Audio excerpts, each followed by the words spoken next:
Hello, everybody. Thank you so much for joining us here at Crypto Talk Now. Currently, we have a decent amount of people here, so do appreciate that. Realize there's some other shows going on, especially for Volt, but nonetheless, thank you again for being here. We have some news for you, some updates, and so on. And without further ado, we're going to go ahead and just basically wait for a few more people to arrive, and then we'll kick things in. So I do want to recognize the first comment. There's not a lot of comments right now, but it's all right. I think a few more will come in here shortly. So I'm going to go ahead and read it. First one of the day is from Abdi Omar. Good to see you, Abdi. He says, just like and subscribe, please. I want to see Max 100,000 soon. Yeah, we all want that, man. Because this man is beyond 2022. He is a legendary person. Never hesitate with his knowledge and idea. Man, that is quite the compliment. That is so. I'm humbled with your compliment, my friend. Thank you so much. I really, really do appreciate that. I can't take all the credit here. Shout out to my co-host Larry. He has come down with something again. He has not been feeling too well at all. He had a horrible situation a few days ago where one of his cats, excuse me, was up in a tree, and unless like he was really sick at the time, and it's just a long situation, but it was horrible. And yeah, his cold ended up coming back, and he wanted to be here today. I actually sent him a text earlier saying, hey, you're going to be on the show tonight, and he said he was going to be, and then for instance he wasn't able to make it because this cold has kind of been lingering, is getting run down and so on. So I can understand how that goes. You're not feeling good. It's kind of hard to kind of push through doing a show and so on, but for the most part, he's in good physical shape and so on. But when the weather changes, how you guys know how it goes. I mean, things happen. But again, Abdi, really, that was like, man, what a compliment. That made my Christmas. I'll tell you that much. So thank you so much for being here from the recorded, jumping to the live. I love seeing that. Shout out to you, Rob G, everybody who's jumped from the record to the live. Really, really means a lot. So thanks again. And speaking of old familiar faces, Brian Dowdy's in the house. He says, sup, Max? Right back to you, Brian. Good to see you here on the day before Christmas Eve. I'll tip my hat to you. Yoga Matt. I haven't seen you in a while, Yoga Matt. Good to see you. Really hope that you're going to have a great Christmas. All you guys, especially, right? Merry Christmas to you as well. Isaac is in the house. He says, Aloha, Max. Mele Kalikimaka. Cool. Same to you, man. I think that basically means Merry Christmas in Hawaiian. So very, very cool. And if anything, you should be, I believe, a couple hours, if not 3 hours behind. Let me see what time is it. What time is it in Hawaii right now? Man, 4:18 p.m., 3 hours behind me. So you guys basically, you'll bring in the new year, probably one of the last areas to bring it in. Maybe Samoa might be the last to actually bring it in as far as American territory and so on, even though Hawaii's a state. You get what I'm saying. But yeah, thank you so much, Isaac. I did see a few more people join us. Mr. Shagans is in the house. Let's see. Let me zoom in on you, Mr. Shagans. So you are doing what? Are you skydiving? Oh, that's cool. I think you are skydiving. Cool, man. Very, very cool. Thank you for joining us again, Mr. Shagans. Maybe I should do something just specifically for Mr. Shagans, like Austin Powers, like, yeah, baby, yeah, Shagans, or I don't know. Maybe I'll take off my hat someday and do a real extreme close-up, or put on my green screen shirt. I know you guys miss it, right? Do the floating head Max and just be like, you can keep the B, or you can keep the XRP money. I want the baby. I'm gonna eat you, Mr. Shagans. I don't know. You know what I mean. All right. Austin Powers. Come on. All right. Coochie Boy says, sup, Max? Good to see you. What's up, Coochie Boy? Mr. Lambo's Crypto Talk. Good to see you, man. All right. Big Wash Dude is in the house watching things up. He said, what's good, Max? The CTM fam. What's good is, you know what? You guys have been talking about, for instance, LCX for the longest time, right? It's been on my radar. It's been on my watch list. It's gone from my watch list to my short list now. And of course, I did a deep dive right before the show started, hence why I actually had to delay the show 15 minutes instead of the original start time, because I was so into that video. And I was like, oh no, I was like, I need a little bit more extra time to do a proper show for you guys and so on. Be out on the lookout. I'm not kidding. It'll be uploaded maybe within an hour after this show is over. But it's a deep dive review of LCX. And then some of the recent news that happened. Very, very bullish on LCX. I even tagged it and so on. And yes, we are listening to the community on our last particular poll. I think there was roughly over 80 people, 75, 80, something like that, who participated in that poll, asked specifically, other than the current ISOs that we cover, which one do you want us to see or want to see us cover next? And big majority was Hedera's H-bar. I think second place was Algo. Maybe LCX was third. I don't want people to think, well, Max, I mean, what the heck? Why don't you just do one on H-bar? You know, that's the one that won. So why are you doing LCX? Because once you see the news, if you haven't seen already about LCX, that recent news is really, really something. I am so impressed with what recently happened. Anyway. Crypto McDizzle for shizzle, manizzle for show. He says, Merry Christmas. Thank you, Mike. Appreciate it, man. Thank you for tagging me on some of those particular ones. Give me some more info and so on.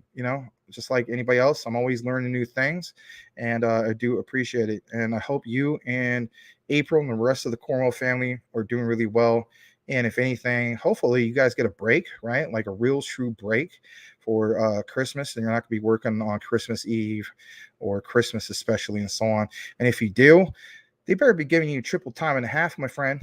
That's what I'm talking about. All right. Going a little bit further down. Yeah, a long time ago, I remember getting triple time. I thought that was something else, but it was only available for Thanksgiving and Christmas. So some people would actually like try to specifically work on those days because it's just like, man, I mean, it's like the equivalent of like 3 days worth of pay in one day. So, but I don't know. Is it really still worth it? Because I mean, family time, you can't exactly get that back when it's all said and done. There's a saying, it's like, you can't take the money with you, right? But I'm a firm believer there's a couple things you can take with you. You could take the memories that you share with your family when you pass on, right? Because I do believe in afterlife. And then on top of that, not just I guess memories and experiences are the same thing. So that's the main thing. Of course, the love. How about that? So the love and the memories, those are technically two different things. And then you can leave all the XRP and Quant and everything behind. Make sure, I'll say this, everybody needs to make sure that they set up something for the what if moments, right? Because I mean, I hate to say, like, something could happen to us, right? God forbid. And then if somebody in our family doesn't have access to seed phrases, right? Somebody you trust and so on, then that's a lot of lost money, right? It's like, we got to prepare for things like that. So it's one thing to have life insurance. The other thing is, like, we need to have crypto exit plan insurance, or a crypto trust, if you will.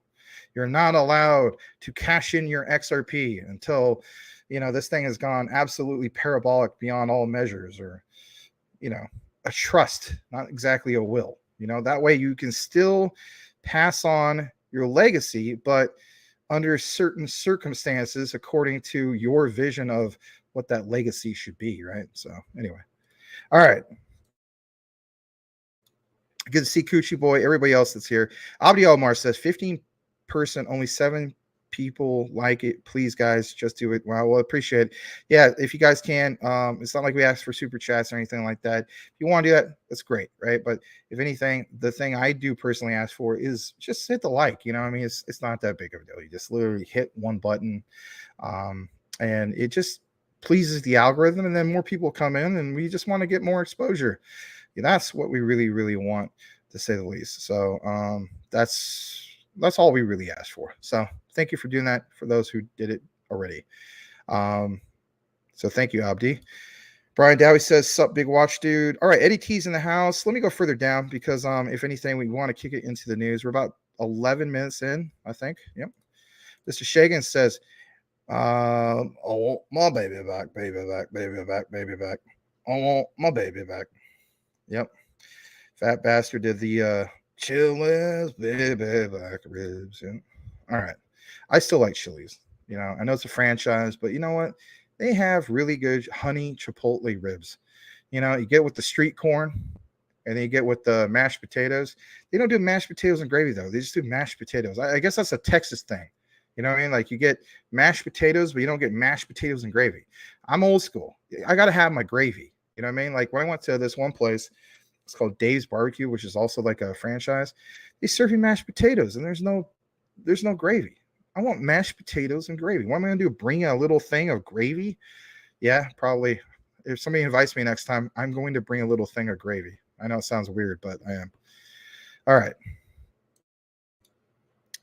Yeah, salamanders. I'm sorry. Feliz Navidad, Max. Same to you. Merry Christmas to you as well. Good to see you, salamander, the XDC commander.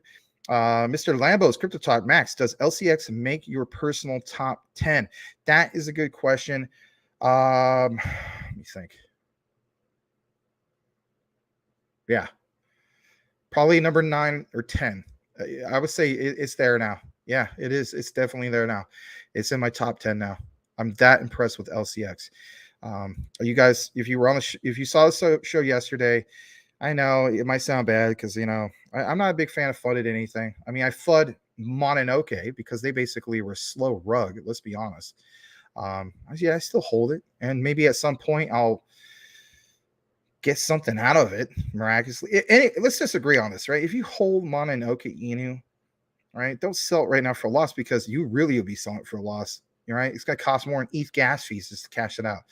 But when we get to like all these all-time highs for multiple projects and so on, and somehow, some way, you could turn even just a $10 or $20 profit out of that. I mean, maybe with gas fees, I don't know. Please, by all means, do it. Don't keep a moon bag of that. No. So what I want to state is this, right? So LCX, right? So I'm looking at the perspective of, I hate to say it, you know, the terrarium thing. I mean, yeah, at first, a lot of people make some good money, right? There's other content creators. For instance, was it Rodney, for instance? I think he found out about it through Austin, if I'm not mistaken. I don't know. That's what I heard, to say the least. And then, you know, people like that. So content creators, people like yourselves, right, at first did well. Kind of like Saitama. People at first did well. And then the whole thing recently, some of the news just, it's not for me personally. If you still believe in it, okay, you know, teach us on. But if you want to compare a legitimate exchange, a quality exchange, LCX, man, all the way. And when I show you guys some of this news I have, a lot of you guys probably already seen it. But for those who haven't, oh my gosh, if you're not going to be bullish on LCX, I don't know what to tell you. Yes, LCX is definitely in my top 10 now. If I have to officially rank it, maybe number 9 or 10. It's awesome. You guys were telling me a while back, you're like, Max is basically going to become like a bank. Yeah, you're right. It basically is. An exchange that's going to become a bank. All right, we got 25 people here. Thank you so much for joining us. Salamander Space says, where did Sam Bankman-Fried get the $250 million bail? You know, that's my thing, right? I don't have the evidence. I'm going to kind of agree with Rich of Common Sense Crypto. He feels as though that his parents has something to do with it, right? Does this make sense? It sucks to hear, possibly, right? We don't know all the evidence, but wouldn't it be something if it was investor money that bailed out Sam Bankman-Fried? You know, think about this. He agreed to be extradited to the United States. Why was that? Probably because he had a phone call with his parents saying, hey, go ahead and agree to be extradited. We'll probably get something set up in which we can get you on bail, even if they set it up to be, you know, $250 million. And then, you know, oh, son, we have your back. Everything will be fine. It makes me sick. No, I didn't have any of my money on FTX or anything like that. it's not that I was against FTX. I mean, let's face it. I mean, a lot of it seemed pretty appealing.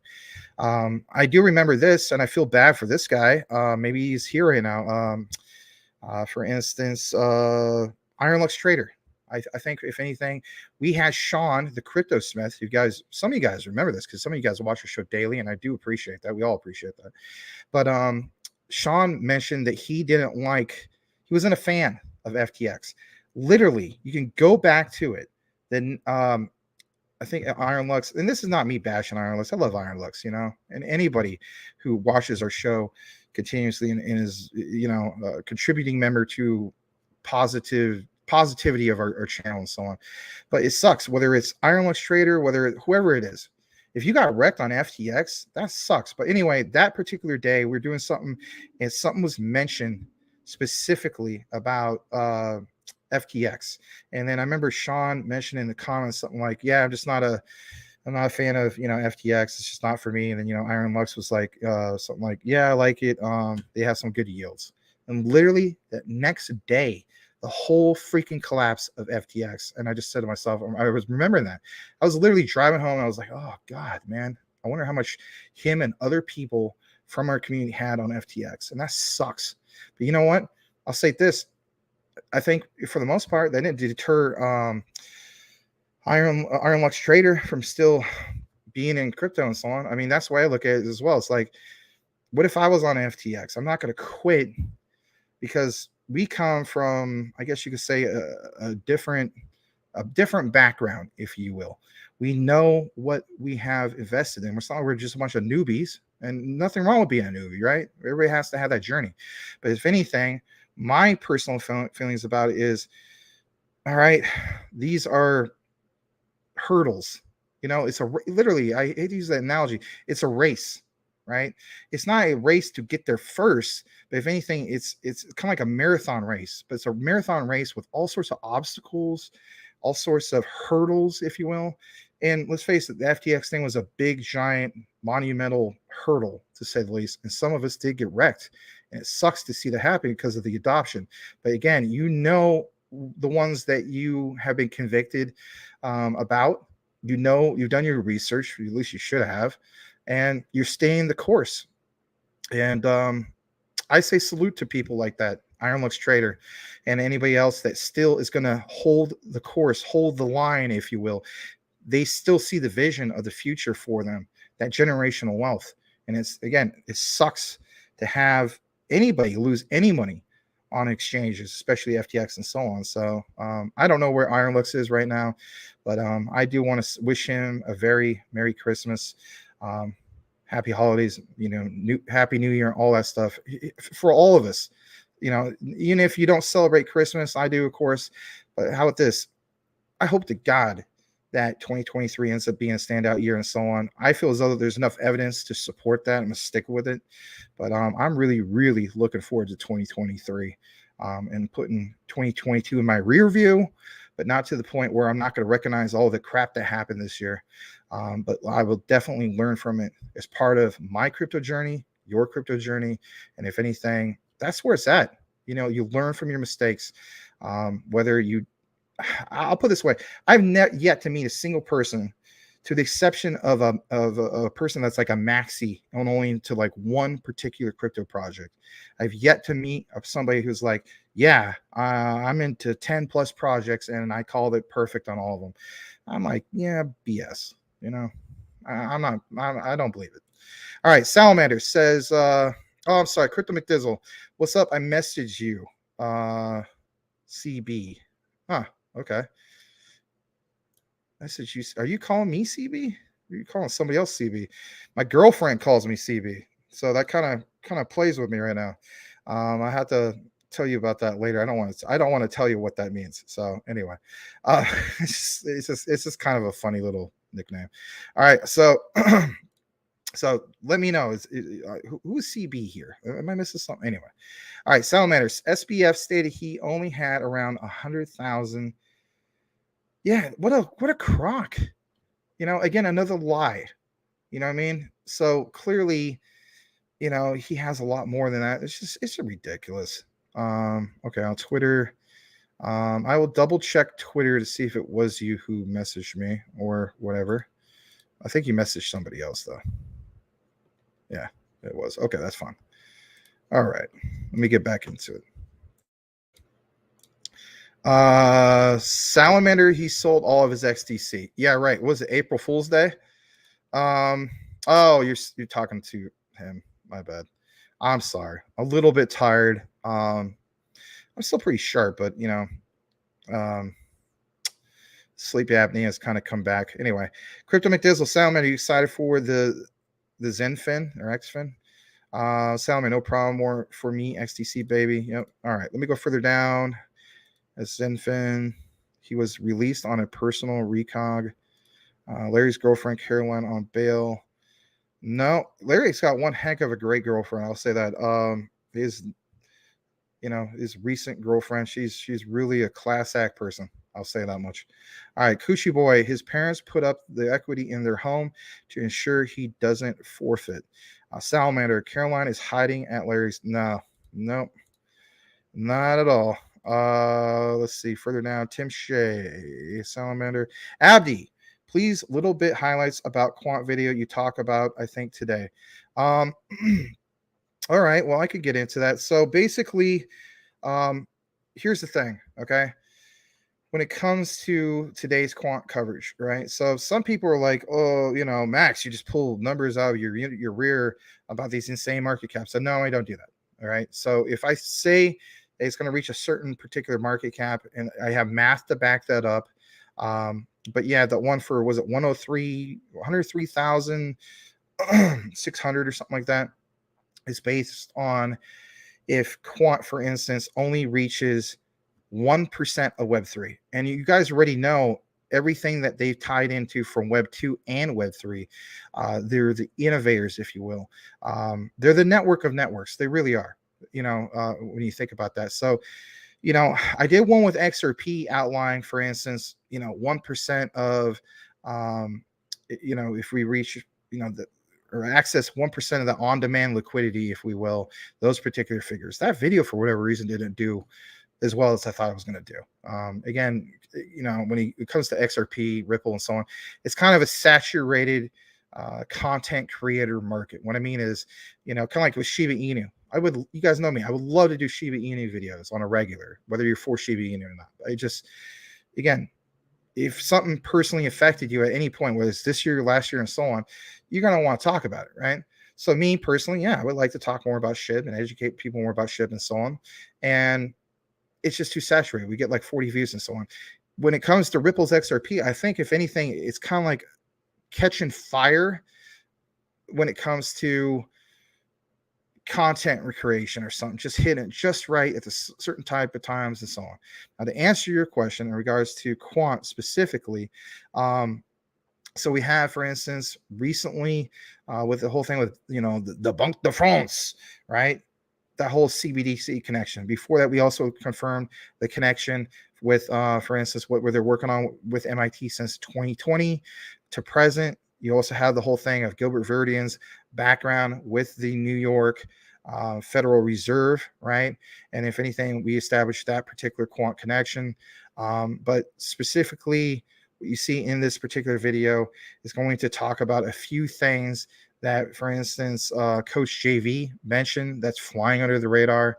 And then, if anything, quant, how it's not just, we always talk about interoperability, but if anything, some of the significance of ISO TC 307, if I'm not mistaken, was called, and so on. So those are a few of the main highlights, is saying here is why we get to at least a minimum of 1%, right? And that minimum of 1% of web, of quant reaching, what they're doing in Web3, that's huge. What is the true value? Well, it's kind of like asking, what is the true value of a fully implemented XRP on-demand liquidity? You know what I mean? And how much money that saves banks. We know for a fact that if it's at least $10 trillion, I could be a little bit off, might be even more. I don't know if it's Mike Cornwell. Somebody else said to me, Max, it's actually more than 10 trillion. But let's just say, for hypothetical reasons, we know that $10 trillion moved from one bank cross border, or in this case, overseas, right? The reason why countries just don't do this so often is not just because it's a pain in the butt to the banks, but it's because just that. It takes too long. It takes, in a lot of cases, a lot more than just a few hours. It's a lot less secure. But the main thing is, again, $10 trillion being moved and getting slapped with a $60 billion fee. You're simply not going to want to do that. You have, for instance, Ripple's on-demand liquidity being fully utilized by the way, at least 50 plus different nations and over if I'm not mistaken, about 150 different banks. Most of those, of course, are from the central banks of Europe and so on. You have the most unbelievable amount of money being flowed through. I'm literally looking at, like, look at this visually speaking, a faucet being turned on. It's kind of ironic that you have the term of liquidity, right? On demand liquidity. I'm literally picturing a faucet being turned on and that money flowing through this new monetary system. I mean, I get some people are like always putting focus on what's going on here in the United States. But if anything, the real focus should be, you know what? Yeah, it's going to be a big win if Ripple wins that case as a win for crypto in general. Ripple is going to be more than fine, to say the least, moving forward. So it's not just Ripple, right? We're talking about Quant. I know those particular highs and so on. I know I got a little bit more into a more deeper explanation, but that's basically the main thing of the video. Is pointing out some key highlights. It's recognizing some of the things they've done in the past. There's one particular video clip that should be considered the Quant trailer, right? Like we talk about movie previews and so on. But it's just a lot of, doing some research and deep dives and so on. So that's some of the key highlights if you're wanting to know. But check it out. You don't have to watch the whole thing. I mean, I always appreciate people who do. But yeah, definitely check it out. So I know you probably will, and that's good. We appreciate it. All right, going a little bit further down. Let me see. I know we're about 27 minutes into the show. Hey, Max says, Big Watch Dude, doesn't LCX have a connection to Quant? Yes, they absolutely do. I will basically get a little bit more into that here in a bit. I think I have that particular graph. I think it comes actually from the Quant site. Hold on a second. Quant LCX. Hold on. Yep, I got that. It was all the way back to 2021. So you know what? We'll do something out of the ordinary because you know what?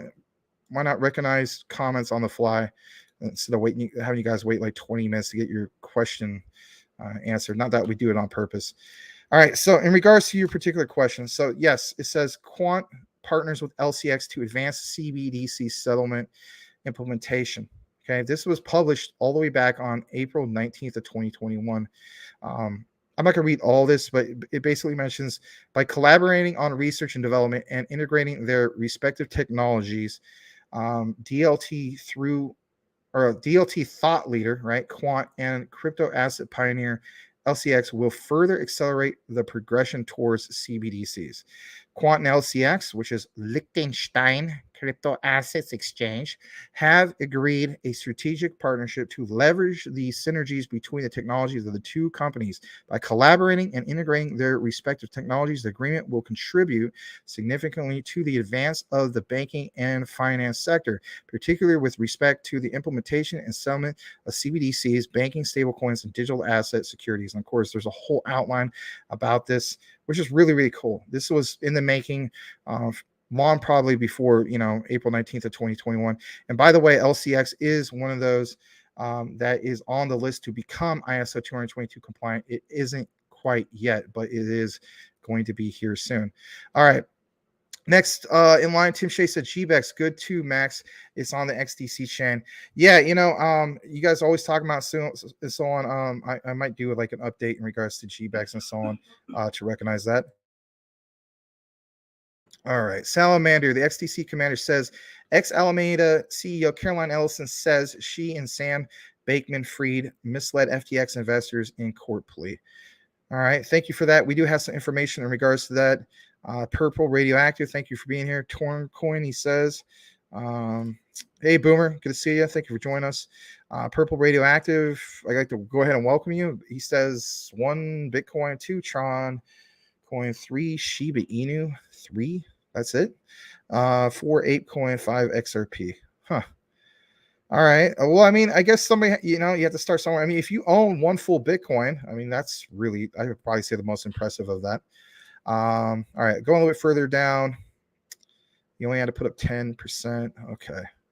I hate TG, someone pretending to be an admin. Oh, Telegram. So I went back to Telegram and asked for an admin. Their name popped up on the list, but when I clicked it, it did not go to them. I'm not a fan of Telegram either. I've had people say, Max, you need to be more active on Telegram. Do I? I'm not running a crypto project, right? You know what I mean? I can understand if I was like, one of the top devs of a particular token or coin, right? That would make sense. I understand there needs to be a presence for that. But as far as me as a content creator, have to have a presence on Telegram, I just don't feel like it's needed. But you know what? Somebody can convince me. I'm a very open-minded, but I'm with you, Tim. For the most part, I'm not a fan of Telegram. If anything, there's a lot of scammy crap that happens on Telegram. Random airdrops, scammers, bots, you name it, right? Hey, Crypto Smith, good to see you. I was talking about you a little bit earlier. Yep, right back at you, Boomer F and Sooner. Hope your fire's, yeah, me too. I hope yours is going as well. Hoping that you get to share it with good family and friends and so on. Because I mean, you just, oh man, I'll tell you, like, I would kill to have a good, like, classic family gathering like I used to. It's been many, many years. And if anything, it's hard for me to look at like certain photos. I'm getting to that point where it's just like, I got to block it out because it hurts too much. Not hurt to the point where it's like, it's bad memories. It just hurts because you miss those people so much. All right. The Crypto Smith, what's up? Let's see here. Coochie Boy, got you, Big Mike. Thanks. Boomer F and Sooner states, Crypto Smith, good to see you. All right, Tim Shea says to Sean, he's glad he clicked on his name again in Telegram because it didn't go to the person that DM'd me. All right. You guys have a conversation. Okay. All right. Thanks for sharing that. Crypto McDizzle, no Max, LOL, Coochie Boy. Yeah, Coochie Boy, my bad. I always forget how to spell it. Well, yeah. All right. It just, if I tell you guys that, you guys aren't going to quit with it. You're not going to quit. I just know, you know what I mean? It's kind of like, how should I say it? I mean, you guys are mature for the most part, right? But if I mention it, it'll just remind me of like elementary school. I don't mean no disrespect, right? It's just like, there's always that one kid, he gets teased for his name or whatever, right? So, and then if everybody knows that, that kid don't like it, then the whole school starts calling that kid that, and it sticks with him for like forever, right? Like all the way up to high school graduation, and he's going to go get his diploma or whatever. And then like, of course the staff or whatever hands that person the diploma, and they're like, the fans clap, yay, that's my boy. And then some Yahoo in the back, yells out like, let's just say it's Coochie Boy, not making fun of me, but yeah, Coochie Boy, yeah, man. And it's just like, shut the heck up, man. You just ruined the moment. Anyway. Tim Shea, Max uses the name CB. It's an inside thing between me and my girlfriend. And we're just gonna keep it at that. All right. People who know us personally, like some of my friends, they know what it means and so on, and they'll joke around, but I just don't want it to become a thing here. It's just so, what I mean? I have the right to have my own privacy, just say the least. I mean, it doesn't mean anything bad. It's just kind of corny, not corny to her or me. It's just, yeah. Anyway, like, I'll put it this way. My girlfriend we have the same pharmacy. I don't take prescription medication every day or anything, but when I have to get prescription medication, like, I'll go there, and she of course has to take certain ones on the daily. So sometimes I'll do her a favor and pick up her prescription. Right. And there's this guy, his name is CB, and we always laugh because it's like a little inside thing. And I'm just going to leave it at that. that's just something I'm not going to do. But maybe for, man, I got a big wager on that one. If you really want to know what it means, $1,000 super chat, not a penny less. That's how the way I look at it. Like, it'd be something that's gonna haunt me forever on here. And then people won't even call me Max anymore. They just start calling me CB, and I'm just like, all right, forget it. Anyway, it's not a bad thing. It's just one of those. It's gonna turn into elementary school. I mean, I'm just gonna be honest. I respect you guys, but that's what's gonna turn into. GBEX is ISO says you got a wink. Okay. All right. So Linda Anderson states, thank you for being here, by the way, and thank you for actually having an avatar. Sam didn't actually put up anything for bail. Leverage his parents' house as collateral. WTF? Who else can get away with that? Nobody else can get away with that. I don't even think Bernie Madoff could have got away with that. You know, if anything, I think everything that's happened with Sam Bankman-Fried and the whole FTX fiasco, comparing what Sam Bankman-Fried and, let's face it, Caroline Ellison and so on, what they did compared to Bernie Madoff, I mean, way more money, right? I mean, both are really bad, but yeah, I agree. Who else can get away with that? I don't know many people, but Celinda, I'd like to go ahead and welcome you. If you do celebrate Christmas, Merry Christmas to you. You know, it means a lot for you to even be here and share some of these questions. Our hope and mission is that our show, our recorded content, shorts, whatever you want to call it, we can end up being one of the go-to platforms for you when it comes to crypto. Any questions, comments like the one you basically mentioned, feel free to drop it. And guys, let's give Celinda that warm crypto talk now. Welcome. We have a very welcoming community. I want to state that. No one's going to bite your head off, whether you're new to crypto, been in this thing for a long time, or whatever the case. But Celinda, really, I mean it. Thank you so much for joining us here tonight. And if anything, I hope you come back again. I really mean that. So thanks again. All right. Tim Shea says, hey, Celinda. Celinda says, I wouldn't be surprised if SBF never actually goes to prison. I agree. And there's a lot of people that feel that way. Coochie Boy, LOL Max, that got... yeah, I'm a little bit late to getting into it. Yeah, Max is all, forget about it. Yeah, it's Celinda Anderson. LOL. It's like he got arrested for a DUI. Yeah, welcome to forget about it talk now. My name is Mr. Maximilian. No, I'm kidding. Rafael Santos says, what's up, guys? Merry Christmas to Crypto Talk Now family. Yeah, how about this, man? It's Christmas Eve where you're at. So Merry Christmas to you, Rafael Santos. Thank you so much for being here. Shout out to you in the Philippines. Shout out to my extended family in the Philippines. My aunt Puring, who's one of the oldest aunts I have. She's actually a couple years older than my dad, believe it or not. My dad's old enough to be my grandpa. But she was married to my uncle, who I never got to meet. I have family members all over the world who I haven't met yet, and so on. Sweetest lady. She sent me a message. She's still down in Mindanao, roughly. I know you're a lot, I think, further north than that, Raphael. But God keep you guys safe with everything you've been through, with all the typhoons and so on. Merry Christmas to you, Raphael, and your family. We're going to make it, man. We're going to make it someday with this whole crypto thing. I know we are. Stay the course. Never sell for a loss, but I can't officially tell you what to do, just like anything. But I would hope you and nobody else would sell for a loss. All right, Crypto McDizzle. Hey, Max. LOL. Look at 4-hour candles because BTC Pay zoom in. All right.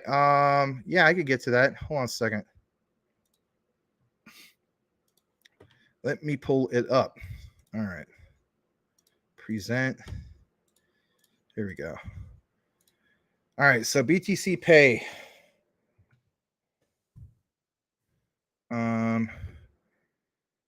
Okay. Let me see. Well, I pulled it up from CMC. Probably was not the best thing to do. Hold on a second. Let me change it to the... Where's that setting I had to change it to candles? Oh, man. I look bad right now.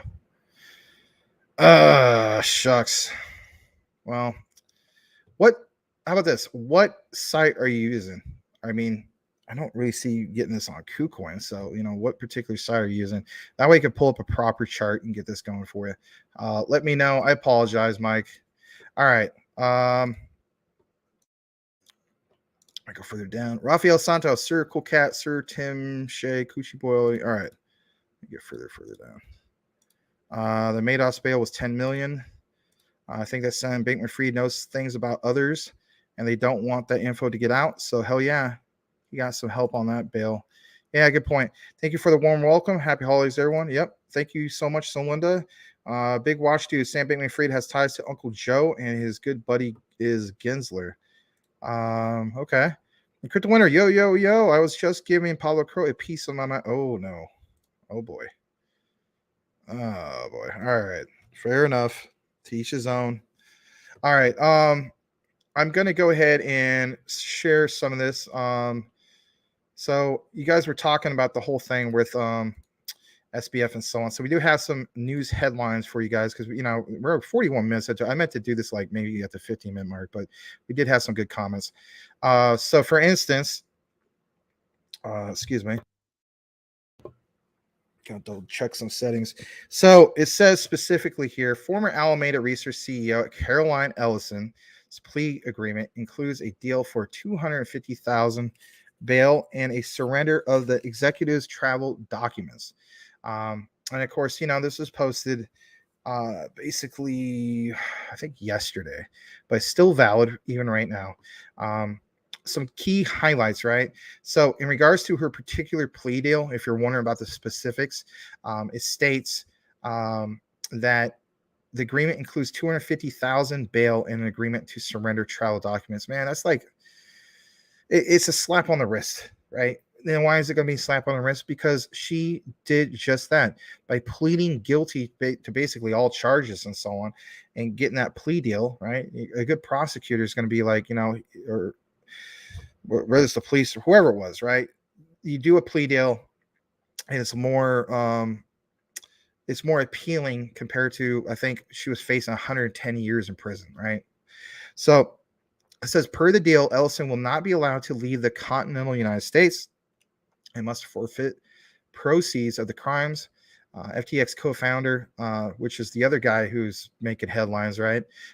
Who's Gary Wang, also pleaded guilty to fraud charges in connection to the downfall of the crypto empire.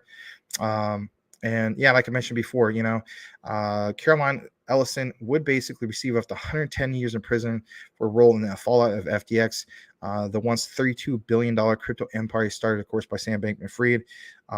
Caroline Ellison oversaw FTX's sister quant trading firm. No, not our quant that we're talking about. And later pleaded guilty to 7 charges, including fraud. Will not be allowed, again, like it mentions, to leave the continental United States and must give up the proceeds from illicit activities, according to the plea agreement with U.S. Attorney's Office of the Southern District of New York. The recently unsealed plea agreement says that Ellison must fully cooperate with prosecutors and law enforcement agencies, along with providing evidence and testifying to a grand jury or at a court trial. If asked, the former executive could still receive criminal tax violations due to commodity and wire fraud charges, and the plea does not guarantee that other agencies won't prosecute Ellison in the future. It's a good point. But if anything, I mean, if you're in her shoes, right? I mean, are you really not going to take some of these plea bargains? You're not literally looking at all these other things like, oh yeah, well, what if all these other people come after me? No, you're looking at 110 years, and therefore you're literally giving up whatever, because her attitude probably is just like, I can't take the pressure of prison, whatever the case be. There's a lot more in regards to this, especially this with Gary Wang, who also pleaded guilty to the fraud charges. In regards to his connection. It says that, for instance, the U.S. Department of Justice, the Commodities Future Trading Commission, and the SEC have all announced charges against the two, accusing Ellison of manipulating the price of FTX's exchange token FTT, which Alameda used as collateral for investments. I still say this. I want to know a little bit more about Gary Gensler's role in all this, right? It's one thing for Gensler to come up with some specific charges. Does he have something going on the side with specifically SBF? Um, Possibly. I don't know. Because if anything, if Caroline Ellison is singing the song, if you will, um, then it's like, okay, maybe she didn't work specifically with, right? Sam Bankman Fried. I mean, not Sam Bankman Fried. Obviously, she didn't work specifically with Gary Gensler. I don't see, I don't think there's ever been a connection like her getting a call from him. That just doesn't make sense. But what we do know is that Gary Gensler did call, for instance, Sam Bankman Fried quite a few times at weird, odd hours of the nights. Right. It has been confirmed, if I'm not mistaken, that there's a few calls that took place at like roughly 1 to 2 a.m. his time, right? Which I believe that would be Eastern time. And it makes you wonder. I mean, if you're, the head of the SEC, why are you calling specifically Sam Bankman-Fried at weird hours of the night, right? So that needs to really be properly investigated. Because I mean, if you're having some of these things mentioned, where specifically, right, the SEC Commission have all announced charges against the two. Okay, who's properly investigating Gensler? Because I mean, if anything, I feel as though like there needs to be a little bit more attention on him. And let's face it, at the end of the day, the guy who's getting no attention is Do Kwon, right?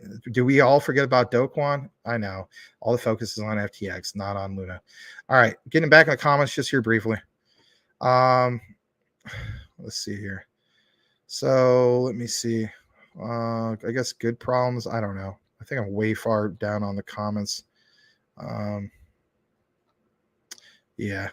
So I'm going to skip quite a few of these. I'll read this one. Hey, Max, doesn't LCX have connection to Quant? I think I mentioned that earlier. Hold on a second. I apologize. Let me get further down. Let me see.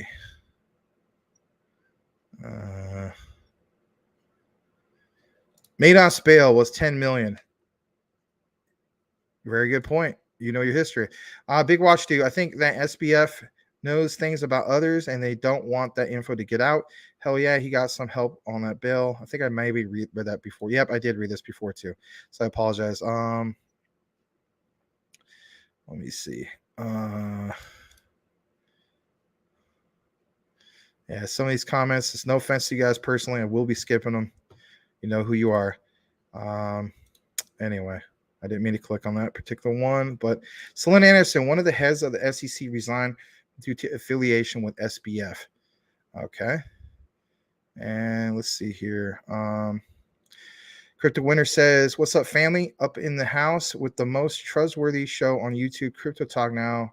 Thank you, Max, for being 100. Well, I think you mean like 100% transparency or whatever. Transparent. Well, you're welcome. Might not be like the most popular thing, and so on, but I try not to go after other content creators. It's just something I don't really do, unless they just blatantly did something just absolutely ridiculous. But I get where you're coming from, man. All right, Cool Cat Crypto. Oh, I skipped Calvin. My bad. Wasn't FTX tied to Three Arrows Capital too? I heard that rumor. I have not been able to get confirmation on that. So, I'm more of a guy to like, try to fact check things, not to the point of like I'm, walking two-legged Snopes. Because I mean, let's face it, like not even Snopes is the most accurate thing out there. But yeah, that was the rumor. I just haven't got confirmation. Anybody else can confirm that? Would love to hear it from the community. All right, so let's see here. Gensler had nothing to do with SBS collapse. Okay, fair enough. I just thought it was odd to hear some of the, for instance, the phone calls and so on. I mean, I if anything, I mean, it would be interesting to see if there is some kind of connection. But I hear you, Menelek. So Linda basically states Dan Berkowitz, SEC General Counsel, stepped down. All right, that is a good start. I would agree with that. Thank you for that information, Celinda. And then let's see, Crypto Winter. I know that you said it many times in the past how you feel about the whole thing with Gary Gensler. He states he feels like Gary Gensler was a good guy at MIT, but once he came into the regulator's position, he turned crooked. That's a good point because when you go back, and I've gone back, I've seen quite a few different lectures that he did, for instance, with MIT. Very, very knowledgeable person about crypto. You would think, if anything, somebody like that would have totally been on board for, all the benefits of blockchain technology and so on. It's just like, why are you going against the grain? Something happened to basically, like you mentioned, maybe turn the guy and so on. But I don't know, man. I think everything eventually will come out in the wash, but I don't think it's going to obviously happen overnight. And I'll just leave it at that. All right. Rumor has it that Kevin O'Leary paid for Sam's bail. Yeah, that's just a rumor, though. And that'd be a popular rumor. Think about it. Think about how many people want to hop on that. You know what I mean? All right. All right. I'm going to go ahead and kick it into the next part of our coverage. Kind of need to, because we're going in about 1 hour into this. So I showed you guys the FTX information. Now let's get into LCX. LCX, if you're just tuning in, thank you for being here. I have specifically some highlights were from the recorded on our particular review. So if anything, I hope you appreciate this and so on. But for those of you guys that are really into LCX, you already seen this before. You already know the deal. The dealio, as the saying goes back in the day. All right. So look at this. So it says it's not a question. The question is when LCX, right? When LCX. And if anything, this comes straight from the World Economic Forum. Maybe I possibly showed this yesterday. I can't remember. But if anything, I'm going to share it again because some people might not have seen it yesterday. Where the case be, I think if anything on the show yesterday, I mentioned that I was going to do a video. Maybe I say that for this. I can't remember. But if I did share it, then I can share it again. Why not? So it does come originally from the World Economic Forum, not exactly right straight from Klaus Schwab, but nonetheless, look at this. LCX, a blockchain bank. You guys are saying it months ago. I think you guys have been saying this since before last summer, right? LCX, a blockchain bank for the new financial world. LCX's goal is to become one of the world's first licensed and supervised blockchain banks, seamlessly blending traditional and crypto assets. LCX will be offering a next generation digital asset exchange, a security token exchange, crypto asset financial products and services. LCX is focused on helping both traditional and blockchain market participants, making the most opportunities arising from the growth of cryptocurrencies and tokenized assets. LCX was founded in 2018 and is based in Vaduz, Liechtenstein.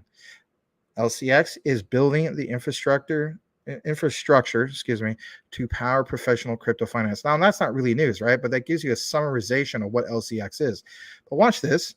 When you get to this part right here, which I outlined in that particular recorded video, which is not out yet, it will be out probably about an hour after the show ends. This was on December 20th, which was roughly 3 days ago. Some of you guys have already seen this. For the ones that haven't, this is really, really incredible. The reason why it's incredible is for the reasons why I have included in the recorded video. I do a deep dive that goes back to all the way to 2019, if I'm not mistaken, where they have been developing everything that you see that made it recent news. It's really, really significant. So it states LCX becomes first physical validator in Liechtenstein and also globally, right? It says, for instance, LCX, leading blockchain and cryptocurrency company, is pleased to announce that it has received regulatory approval as a physical validator according to the Liechtenstein Blockchain Act. This makes LCX the first and only company in Liechtenstein, as well as the first company worldwide to attain this registration.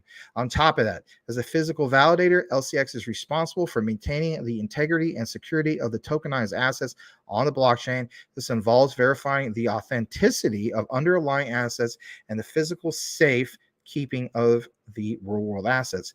Now, check this out. Some of the juicy stuff, if you will. The role of physical validator is critical to the overall health and stability of the blockchain industry, as it helps to do just that, prevent fraud and other malicious activities.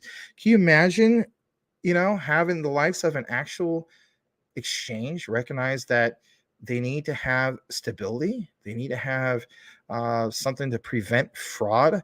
Can somebody, get together with Mr. Wang and explain that to him, right? Of XDX? You get what I'm saying.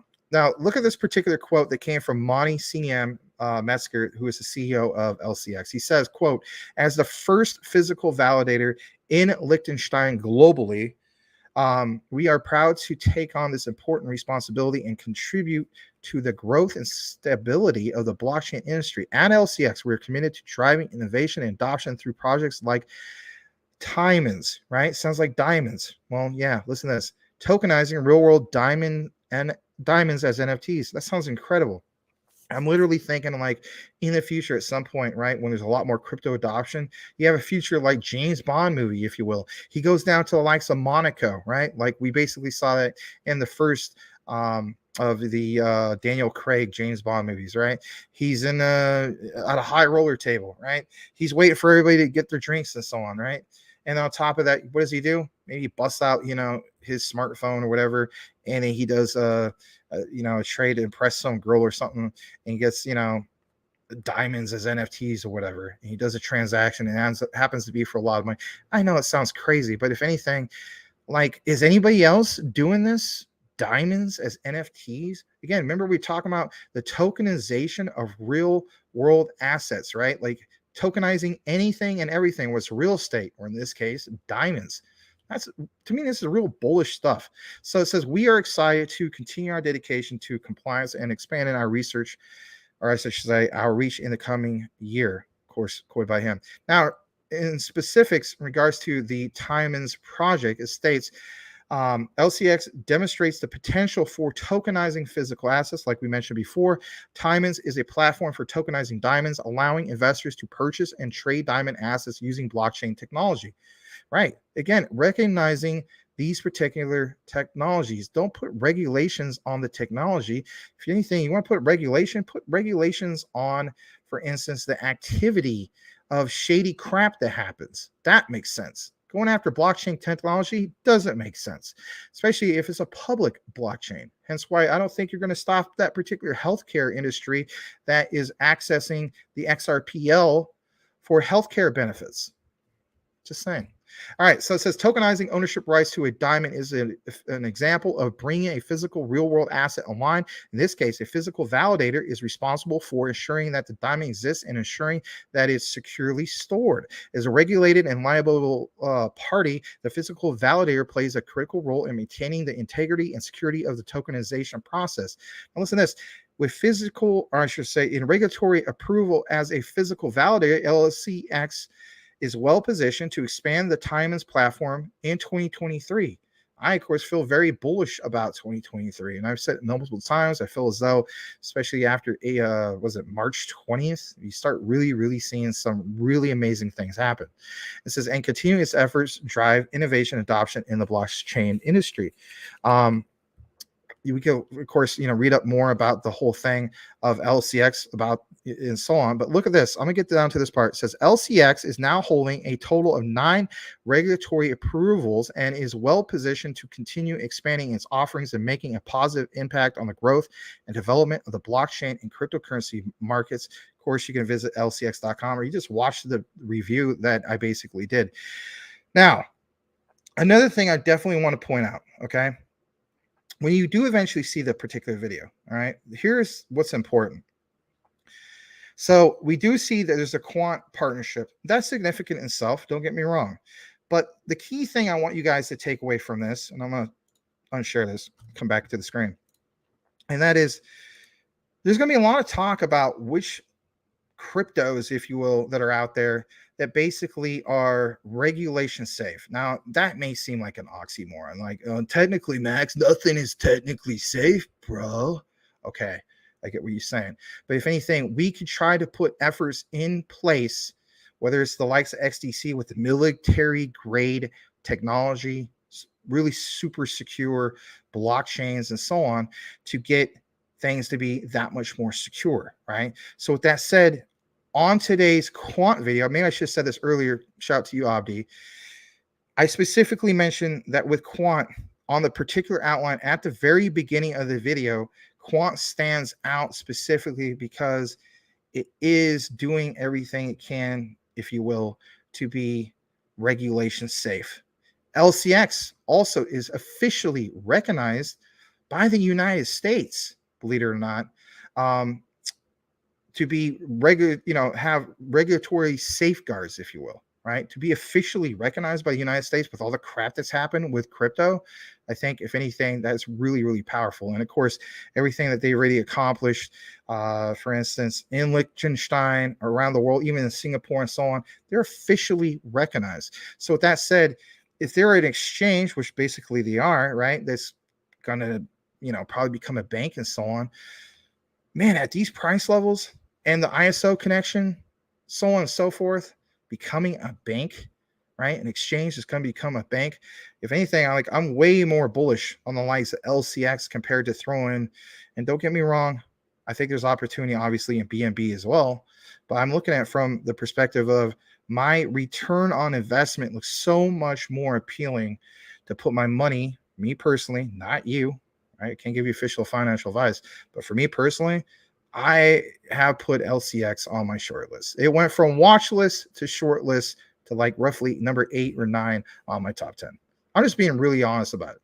I am really, really impressed with LCX, and I'm looking forward to doing updates about LCX. So there you have it with our particular coverage of LCX. I know we don't really cover LCX much, but you better believe your sweet aunt we are.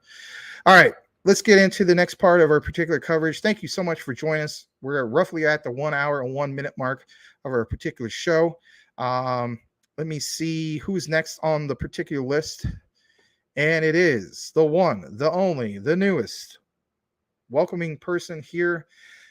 Celinda Anderson says Gensler didn't have anything to do with SBF going down because he was getting paid by him. BitBoy and company insiders outed Sam. Yeah, whether you're a fan of BitBoy or not, some people aren't. I think he did a good job of basically trying to, be that annoying pest, if you will, trying to get a breaking interview and so on. I remember at one point, SBF agreed to do an interview with BitBoy in the Bahamas. That never happened, and maybe he changed his mind. Maybe, if anything, he was on the phone, right? Or maybe his attorney contacted the hotel room and said, look, you can incriminate yourself. That's what I imagine happened. You know what? I'm going to stick with that. That is what happened. His attorney called him and literally said, look, there's all these people telling me that you're going to do an exclusive interview with BitBoy. Don't do that, man. You're going to incriminate yourself. Just don't. Let's just be honest. That's probably what happened. All right. Crypto Winner, I want to know why Sam's dad is not in jail. He built FTX and he was their tax consultant for 2 years. Not enough incriminating evidence is the way I look at it. Am I on par with what you're saying, Badir? Absolutely, man. You're absolutely right. I think, that's the case. But until they get enough evidence, I mean, they can't really just, bring people in. They can, but you know how that basically works. I mean, how long can they hold them? 24 hours, right? Some states or cities or whatever the case be might be shorter. I think if anything, it might be some different county laws. Is it state, county? I can't remember. But if anything, they can only hold people for 28, maybe 40 hours the most. Then what? You've got to release the person. So I think if anything, if there is a connection and, his parents have some kind of just that connection, then it's establishing the evidence. How long is that going to take? I don't know. But maybe somebody, who really believes in the justice system, or somebody that's really passionate about bringing these guys to justice from the FBI or whoever it is. I don't know who it is. Will get something going. I know it sounds like something out of a movie, but a lot of times it is, All right, Celinda Anderson, let's just get those crooked bastards out of the office so we can get some sensible regulations that pertain to crypto, not orange grows. Great statement. I like that. Yeah, you're right. Let's have, for instance, regulation that makes sense. People talk about there has to be a certain amount of regulation because if anything, if there isn't, it's going to continue to be the wild west of crypto. Let's face it, a lot of us want the wild west of crypto, if you will, because of the opportunity. But at the same time, as the saying goes, where there's more risk, there's more reward. But at the same time, I mean, God, man, I'm feeling lucky that I was able to dodge all this crap that happened on multiple exchanges, right? And whether it was Voyager, Celsius, um, the collapse of Luna, the whole thing with FTX. I mean, come on, it's like dodging bullets to a sense, right? But of course, as the saying goes, Max, you don't have to dodge nothing if you just have put it on cold storage. Yeah, I get it. All right. Calvin states, Phoenix Suns are on. Time to bounce. Thanks, Max. Keep grinding and Merry Christmas to everyone. Well, yeah, I wouldn't mind watching that game. I gotta get NBA League Pass because I don't want to pay for cable TV ever again. And I think if anything, I could get League Pass and it's like 50% off or more right now. But I'm glad to see that you like the Suns. That's my number 2 team. That was my mom's favorite team. My number 1 team is the Portland Trailblazers. This right here is actually the P for Portland for hopefully a future Major League Baseball team. On the back of the hat, it says Portland Diamond Project. On the inside of the hat, it says no rest till opening day. Why? Because, they really want to bring Major League Baseball to Portland. So this is the Portland P. And to be honest, I think it looks pretty cool.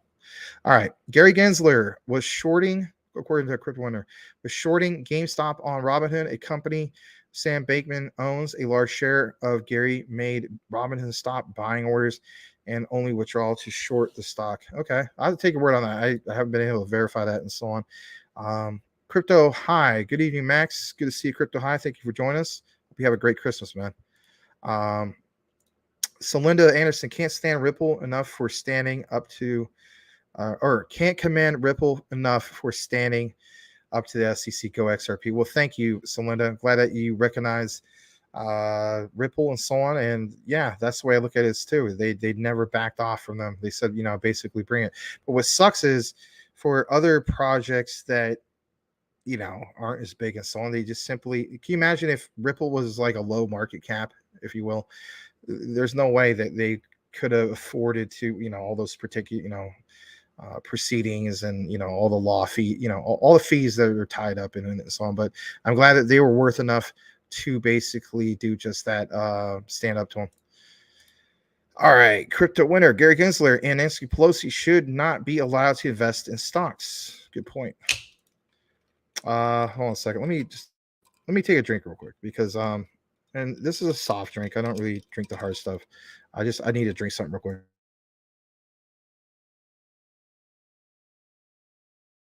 Okay. Look at their picks in the bear market. Okay. They did pass a new law that says that I said only some government officials are not allowed to buy crypto because of security reasons. Okay. Fair enough. So Linda says Nancy Pelosi is corrupt as they come. Yeah, I mean, some people have asked me in the past. I try to keep things neutral. I'll say this: I've been a registered independent my entire life, since basically age 18.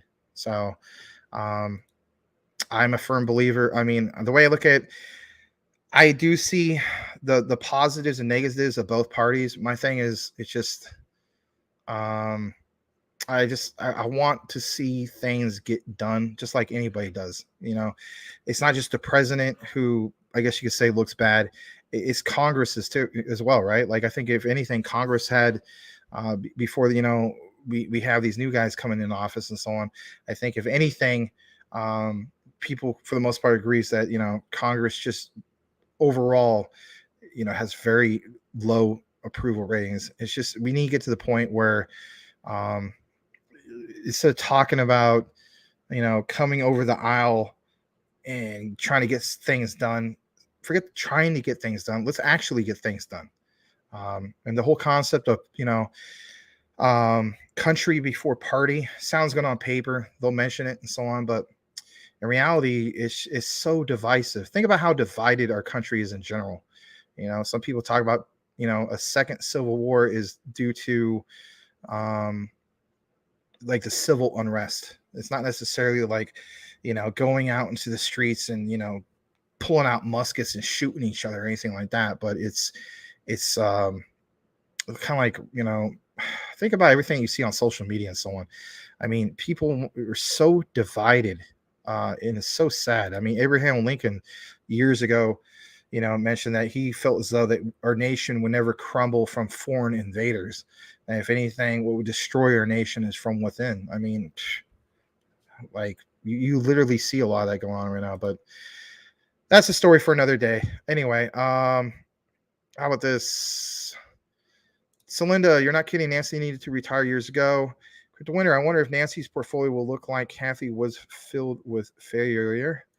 Big Watch Dude, hey Max, have you looked at XRPH? It's a healthcare token that's built on the XRP ledger. Yep, I did. I covered it yesterday, I think, at the halfway point of our show. We specifically covered that. But thank you, Watch Dude. I appreciate that. Bitcoin Mania is in the house. BitBoy have one trade on Dogecoin. This is all about him, I think. Thank you for being here, Bitcoin Mania. Happy holidays, Merry Christmas, all that good stuff to you, man. Crypto Winter says, I'm thinking maybe tax evasion, but yeah, it's a long shot. Selena Anderson says, the lack of regulatory framework allows the SEC to make up their own rules. Good point. Crypto Winter. So this is how Sam and Gary were working together. People would send their coins to FTX to put them on the exchange, pay millions within a week. Gary was calling them a security. He also states that they did this to a few projects that I was following, and they got scared and left and walked away and lost their money. Except one guy who's saying he stuck to his guns on this project, have built in an AI that can record everything FTX was doing starting in November last year. Okay. All right. Bitcoin Mania says, hello, bud. Happy holidays to you too. Thanks, man. Appreciate it. All right. We have 31 people here. Not too shabby, pretty decent numbers at the 1 hour and 11 mark. Let's go ahead and kick things into the next part of our particular coverage. Thank you for joining us here at Crypto Talk Now. Any questions, comments you have, feel free to ask it, whether you're new or a seasoned veteran of crypto. We do appreciate you having you here, I should say. All right. So I'm going to get into this next part. We did cover LCX earlier, but believe it or not, you're going to laugh when you see this. So is it Jim Cramer? Why specifically him? Well, because you got to do the opposite of Cramer, because if anything, if you do, you might be far off better than what he claimed to happen. And by the way, for those who are not aware of it, you remember when he was saying back in September 2021 to get the heck out of Bitcoin and get the heck out of this and get the heck out of that. And he said that in September, right? So what happened basically on 11/11/2021 for both Bitcoin and Ethereum? All-time highs, right? Bitcoin 69K. Ethereum, what was it? 4,000 plus, 4,300, 4,500. I can't remember the exact figures. And then on top of that,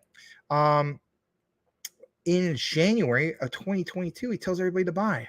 What do we see what happened shortly after that? Like a month after that, the Russia-Ukraine war, some of these other things.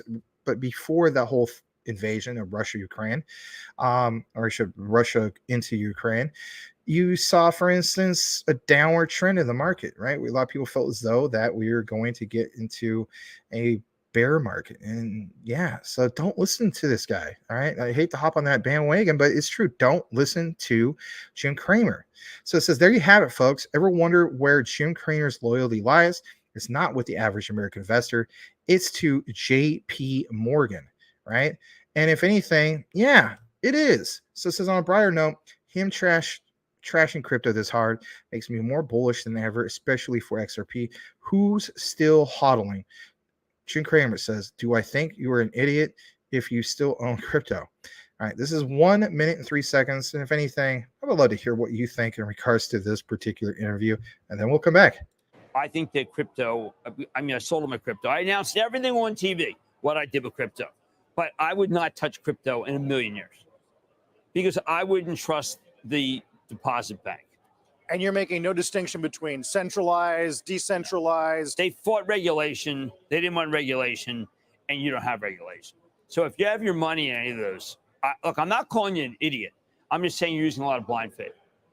And I like to have my money at JP Morgan, and I check on Monday to see whether my balance is there. It's there. It feels good. Try getting your money out. When I had money, I'm not going to mention the firm that I had my money in, but it was a fight to get the money out. A fight. And I think that everybody who owns these various coins, Solana, Litecoin, I do think you're an idiot. Okay? I did not go to college to get stupid. These people who own these things should not own them. They shouldn't own them. Okay. All right. So I mean, some of these, the ones he does mention, it's like, okay, maybe, I still think there's there's opportunity with Solana. I realize I'm probably in the minority. Yesterday, for instance, we had a guy who came to our show and so on. He might be here right now as we speak, but we agreed to disagree on a few things. He was pointing out, like, he sounded like he was a Bitcoin maxi, and if anything, he's pointing out some of the great use cases of Bitcoin and so on. And my thing is, I've been quoted in the past as saying I think Bitcoin's days are numbered. From the perspective I'm talking about, as far as looking at utility, the utility comparison, there basically is no comparison. Is there still opportunity with Bitcoin? Yeah, there's still opportunity with Bitcoin. It could very well go to 100,000 in the future and so on. All those people that came in at 69K all-time highs, like, this is their opportunity, if you will, when we get into the next bull run, to basically turn a profit finally at some point, especially if they didn't sell for a loss, right? All these particular things. But I will state this, right? All this language that he's using about, for instance, everybody's idiots. Okay, how about this? Yesterday, I was pointing out that this guy basically said, okay, enjoy being poor. Okay, the bait is enjoy being poor. Well, if that's your logic, then if anything, why don't we just say that to the likes of Warren Buffett? Warren Buffett clearly is not into crypto. Maybe he is now. I don't know. But anyway, for the longest time, he wasn't, right? So do we say to Warren Buffett, okay, enjoy being poor? No. With that logic, we can't say enjoy being poor, because that logic doesn't make sense. Just because somebody isn't particularly into your ideology of how you're invested doesn't mean that I'm necessarily going to be poor or you're necessarily going to be poor. It just means simply that it's a different way of looking at things. You know what I mean? So I just want to throw that out there. But as far as the whole comments of Jim Cramer, I just can't believe this guy still holds any sense of perspective that people value on an opinion. Really? At this point, it's all comical, in my humble opinion. But as the saying goes, it is what it is. So, all right, a little bit more in our coverage here in a bit after I get down to a few more comments.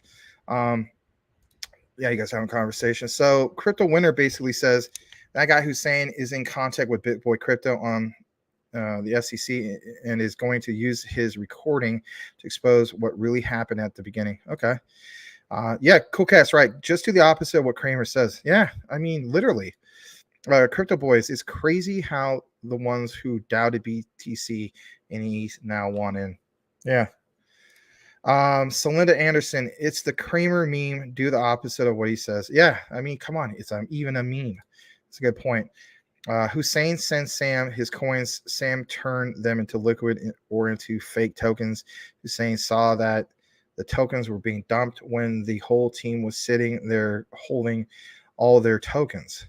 That was a mouthful. Sorry, Crypto Winner. Cramer, yeah. I mean, it's just, we all got to have a good laugh. Might as well watch some Cramer, right? Funny how that works, right? So you have literally, was it Cramer from Seinfeld? Then you have Cramer from, Mad Money. Anyway, was it planned to be comical? No, it's just a coincidence. All right, Crypto Winner says, bro, look at what what Fargo just did this week. Yeah, Wells Fargo, they took 1.5 million customers' identity and got credit cards and maxed them out. Yeah, it's happened before, not just with Wells Fargo in the past, but it's a shame to see that. I believe Wells Fargo did pull some other crap like that a couple years ago, right? Yeah, they did. This is not the first time. And if anything, what happens to Wells Fargo? They get a slap on the wrist every single time. Why? Because they're still part of that big, status quo monetary system of TradeFi, right? The traditional finance. Selena Anderson sounds like Kevin O'Leary. Exactly. Cool Cat is very passionate about Bitcoin SV. He says Bitcoin SV is the opportunity, and that he apparently has an NDA. I mean, I'll take your word for it, my friend. I just, Coquette Cramer lies. He has crypto. I think he has some because I mean he talks about so much. Kind of like how I feel like Gary Gensler probably owns some crypto. I don't know if he owns XRP specifically, but with everything that all his knowledge about crypto, you're gonna tell me that you're not gonna own any? Come on. I'm not believing it. Crypto Winter states Peter Schiff owns the world's most crooked bank, as in Puerto Rico, and has been wanted by the FCC and the SEC for a long time. All right. Thank you for that. All right. I'm going to kick it into the next part. So I showed you guys that. So, for instance, shout out to Coochie Boy, who showed me this earlier. It was on yesterday's show. He sent me a DM. Well, a group DM, if you will. So it says Ripple to replace Swift, newest GPI direct response to ODL's expansion to more than 40 countries. This came out yesterday by John Kiguru, straight from Crypto News Flash. So when we get more into it, it says a couple key highlights, right? RippleNet customers are upgrading to on-demand liquidity in Australia, Brazil, Singapore, and the United Arab Emirates, the UK, and of course, the United States. Why would that be happening? Well, let's get into it. So it says XRP price has dropped approximately 61% in the past year and remains 89% down from all-time highs of $3.40. So when you get further into this, it says specifically that, let's see here. I might as well just read from the beginning. Ripple Inc., a leading American blockchain infrastructure provider fighting the SEC lawsuit, as we know, is working to help reduce cross-border friction through the real-time global settlement platform, that ODL, right? So it says the ODL has significantly been adopted worldwide, with Ripple noting that over 40 new markets have been onboarded. As such, market strategists, I should say, unanimously agree XRP is significantly undervalued and perhaps suppressed by the Ripple versus SEC lawsuit. Right. It is suppressed by that, but don't get me wrong. If they lose that lawsuit, you could still have amazing things happening for Ripple because of that on-demand liquidity. And I think that's the thing that really, really stands out. So it says Ripple is concurrently fighting with SEC in the United States court and building its overseas connection. For instance, the blockchain company recently noted that its ODL has been adopted by key financial players in Africa, Argentina, Belgium, and Israel. Moreover, most of these new markets are heavily dominated by Swift messaging platforms. So if you think about, for instance, the Ripple connection, right, is huge. So Brooks Entwistle, SVP of Global Customer Success at Ripple, recently noted, quote, with ODL, that on-demand liquidity expansion into nearly 40 payout markets around the world, representing 90% of the FX market, the proof is in the pudding. Business can rely on crypto to deliver the speed, efficiency, security, and scalability required to complement our formerly purely fiat financial infrastructure at low cost. And that's the main key takeaway I want here. Specifically you, Mr. Crypto Winner. But dear, come on, man. I'm not trying to, convert crypto atheists into believers, but this is, to me, the selling point for Ripple, okay? Put aside all the negative press about the whole thing with the SEC, right? I get it. It's bad. But if anything, even if Ripple doesn't win the case and it ends up being a loss, you got to look at it from the perspective of all these central banks that are out there and so on. This, if anything, even if they weren't on board with Ripple to begin with, and they're like, trade fi all the way or bust, they do recognize, or somebody there at these central banks recognize, the whole idea that when it comes to Ripple's on-demand liquidity, if you're transferring over 10 trillion on cross-border payments, and let's face it, it's going to be a heck of a lot more. I've heard talks about, for instance, quadrillions, right? And not just, directly cross-border. We're talking literally overseas payments, right? That's a lot of things. That's a lot that hasn't even been mentioned. It does happen. But let's just say, for the purposes of just straight up cross-border, right? Within the vicinity of, let's just say, Europe, all right? There is a tremendous amount of value. We're talking about utility, right? So we're also talking about incentives, like staking incentives for us on the retail side. How about incentives on the institutional side, right?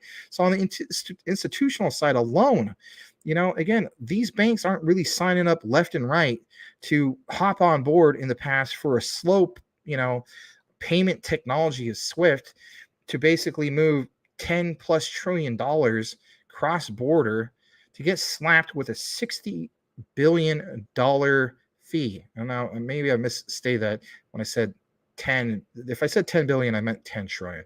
So again, 10+ trillion, you get slapped with a $60 billion fee.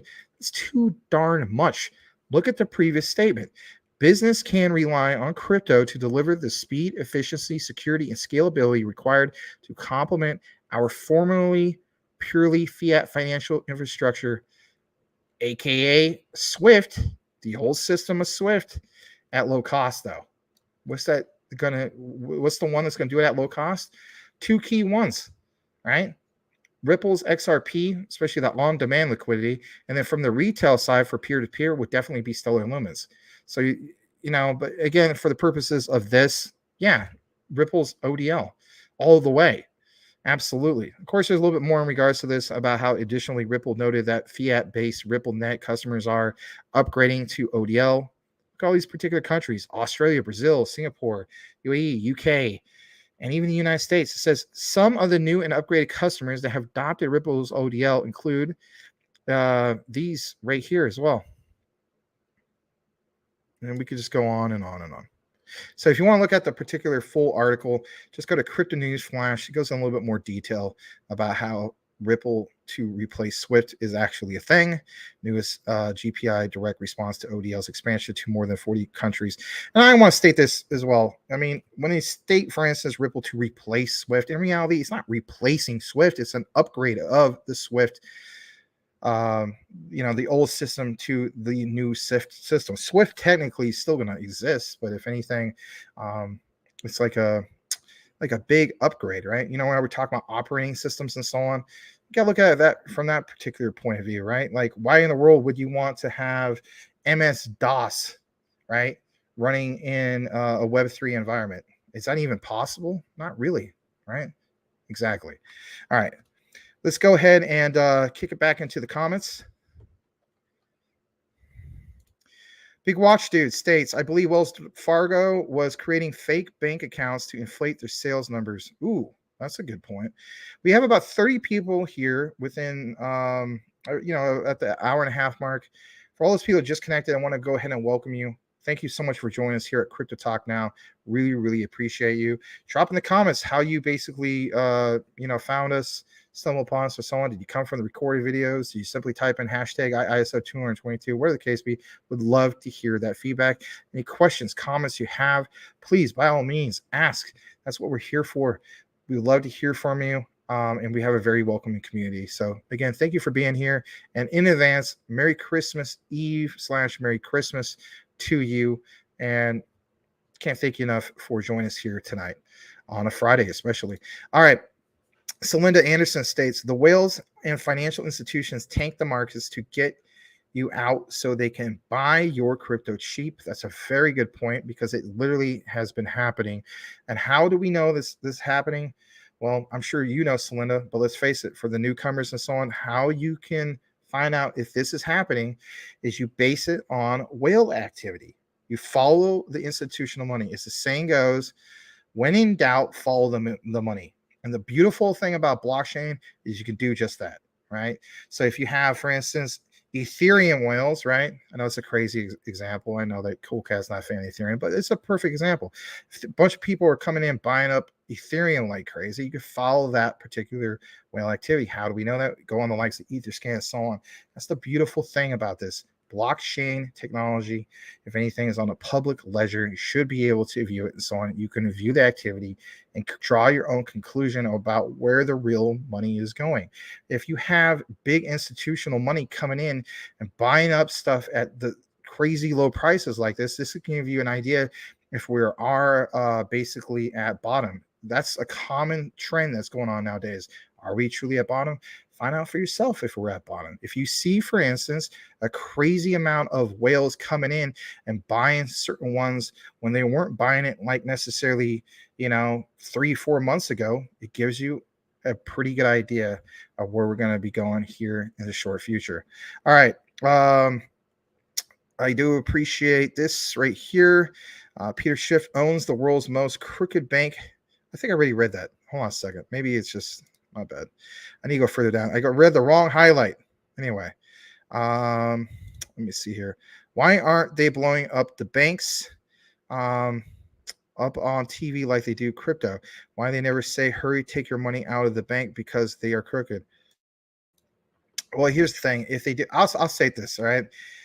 They're not going to ever say that, because if anything, that would really trigger, we talk about recessions, right? People are always like, oh, we're in a recession. Oh, some people are like, well, we're not officially in a recession. The president didn't say this. And then, oh, the Fed didn't officially say this. But, some people are like, well, there's enough evidence to support that, right? There's difference between recessions and depressions.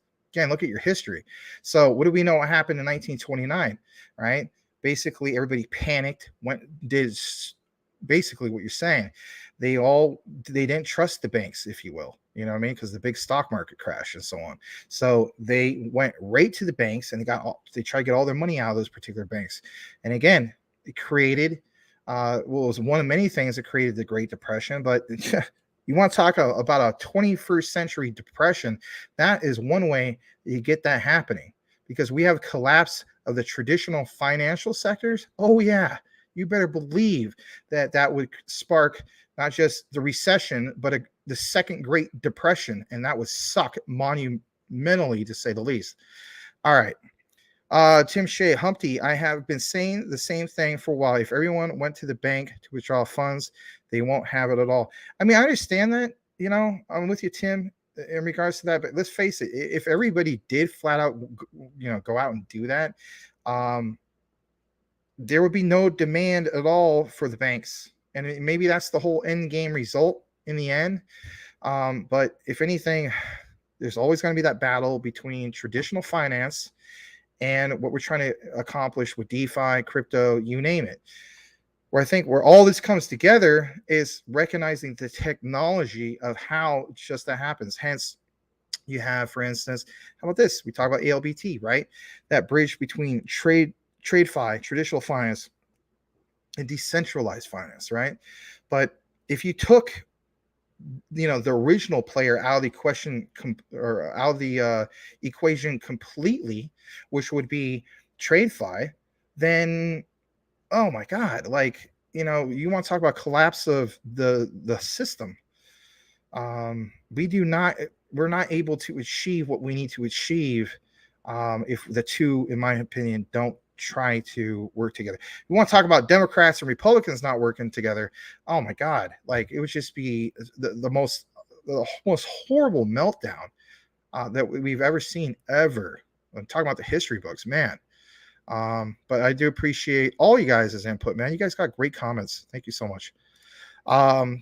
Larry is here, sick, but he states, great job, Max, with the quant videos. Max has been crushing it. Well, thanks, Larry. Appreciate the support. You've been crushing it with the shorts, man, and I really do appreciate it. And we look forward in the future when you get well, for you can do maybe some ALBT updates or Volt, whether you guys are fans of Volt or not. I do recognize that community, and if anything, we're not ISO talk now, we're crypto talk now. That's just the way we got to look at it and so on.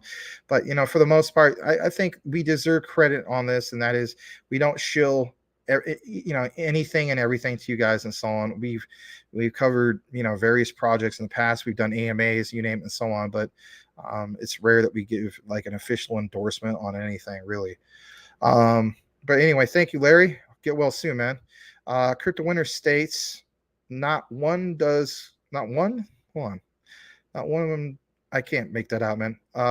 Country with the exception of Israel is stable country on the banks. They're crooked. Okay. The Swiss banks recognize XRP. I'm in. Okay. Well, how about this? The Swiss bank recognizes LCX. Are you in LCX? Is that a selling point enough for you on LCX? Sorry to put you on the spot, my friend. I had to do it. Okay. You don't have to answer that, man. I respect you. All right. So Celinda Anderson says, when the flip switches, banks will be secondary to Ripple. Man, that's a great statement. So Linda, I love the comments. Thank you so much for being here. Guys, we have 31 people. Can we somehow achieve 40 tonight? That'd be really, really cool. That'd be a great Christmas present. Would love to see it because that would be approaching some of our old numbers. And I just love it. I'm going to state this, all right, before I get into your comment, Crypto Winner. I love seeing what's going on here. You know, I think the hard work is paying off. I love seeing the jump from when I recognize people from the recorded jump to the live. That's what really makes you want to know what makes me happy as a content creator. That's what makes me happy, probably more than anything. You know, yeah, super chats are nice too. Don't get me wrong. I mean, everybody wants to earn something for that, but for me personally, looking at the bigger picture, that's what really, really makes me happy. Is to see that. So, but yeah. So anyway, let me go further down. Let's see here. I appreciate some of the particular comments. Crypto Winter says, trust me, banks are not letting a payment system sideline them. Good point. Celinda Anderson, we were talking decades. Yeah. Crypto Winter, the one thing I can say, XRP, you can buy it and trade it, even exchange it, my friend. Trade XRP for Luna Classic. Okay. You got to do what you got to do. You know what I mean? I hear you. All right. Celinda Anderson, Ripple is the new Apple. And you know what? How about this for side unit? You guys know it's coming. You guys have been watching me for a while. You know, this one's coming with that response, right? I know Crypto Winners know exactly what I'm going to say right here with the follow-up. And all you guys that are regulars know what I'm going to say. So if Ripple is the new Apple, which I believe, then Quant is the new Microsoft. Get what I'm saying? Yeah. All right. All right, Crypto Winner, XRP, the new Apple, and we are the Chinese workers protesting. Wow. Crypto Winner, man, you got the comments, brother. All right, Crypto Winner, I love the technology XRP brings, but the fear that the feds are robbing everything from the XRP to modify the CBDC don't set well with me. Again, you got to look at Badir. Let me tell you this much, my friend. You already know what I'm going to say, and I love you. I respect you. Really, I do. We talked many times. All right, I consider you a friend. All that stuff, right? You're a real supporter of us and so on. This is where we agree to disagree. When it comes to XRP, my friend, with all due respect, don't get that tunnel vision. And what I mean by that is don't just keep looking at all these, the feds, the US, things like that.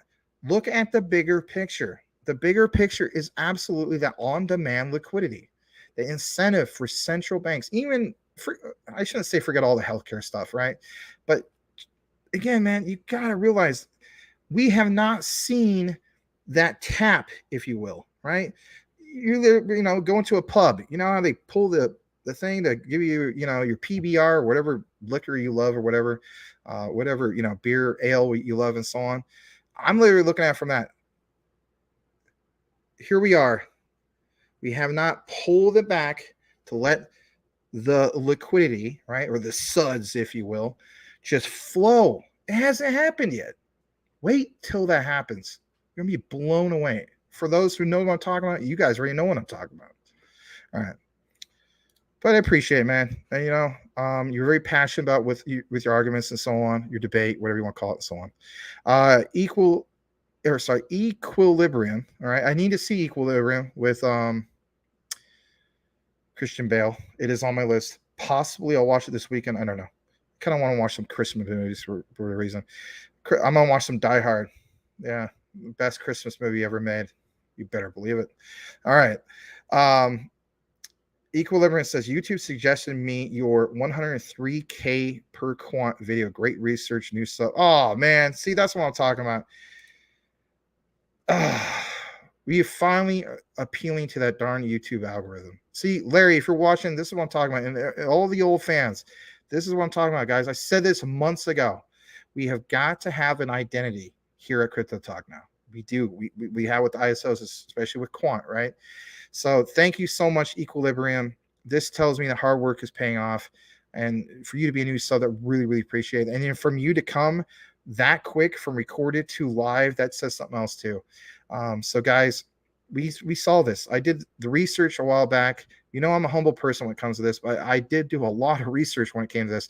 I said, Larry, we got to figure out a way to feed this beast of a monster of the YouTube algorithm. I said, you know what? Let's look at the successful shows. The other successful shows always have at least two things in common. They had consistent live shows, not necessarily every day because we do that every day. But they would at least have live shows like, a few times a week. But the consistent thing was they would have at least 1 to 3 or maybe even more recorded. And then we together have been feeding the algorithm live shows every single day since April 18th. Then on top of that, we've been killing it with recorded videos just about every day. Then on top of that, Larry does shorts like crazy. This is what I'm talking about. And then our community, the ones that are hardcore ones that bleed us in the past, thank you so much. Like, I can't thank you enough. Without you guys watching us, we would not be here, So equilibrium, I mean this. I'm not just trying to look cool on camera, all right? From the bottom of my heart, thank you so much for telling me this because this is good, valuable information. As a content creator, I need to know this stuff. So thank you again. Merry Christmas to you. What you just told me is like the best Christmas present as a content creator that I can get. Like, that means more to me than a super chat right now. I'm being honest. Thank you. Crypto winner, USDC, which is Circle, was going to something similar, and look at them now, letting the FCC regulate private wallets. Okay. Bring it. I have Adam. Yeah, I know you're passionate about you. Okay, so you're passionate about Adam. You almost look like you're like an Adam Maxi at this point. And of course, Cool Cat Crypto is BSV. So you guys definitely stand out with that. And there's nothing wrong with that. I think that's great. Know what you have researched, bring that passion out. And if anything, I think it shows. And that's good. All right, Crypto winner. Tim, I tried to take out 5K, only 5K in the bank. Said I had to wait a week. 5K, that's ridiculous. All right, Crypto winner. Yes, like the bank staking our money, and I gotta wait for it to unstake. Man, I love my dad. He's 88 years old, and I think he just cranked up the heat, something fierce, and it is so unbelievably uncomfortable right now. That's all right. All right, so Cool Cat Crypto. Maybe this will make Larry feel better. Yes, I think so. Yeah, I think so. All right, Tim Shea, they're definitely using it. They should still be able to give 5K right away. Yes. Celinda, the Republicans taking over the House in January will make a difference in the crypto space. I hope so. I really do hope so. We'll have to see that. So in reality, we have lame duck session for at least another month, until January 20th. And then in reality, real legislation ain't going to get passed until probably about March. Tim Shea, Max, even people saying things like we popped up on their search ALBT content. Very cool. Yeah, it is very cool. And Tim, thank you so much, man, for, tuning us into ALBT and so on. I know some other people did and so on, but you really, to me, really stood out in regards to, what you mentioned with ALBT and so on. So there's always, for instance, a few of you guys that really stood out when it comes to certain ones. Let's face it, whether it's, Mike Cornwell's knowledge of just ISOs in general, whether it's, for instance, Cool Cat, like, I don't know if it was you originally mentioned XDC.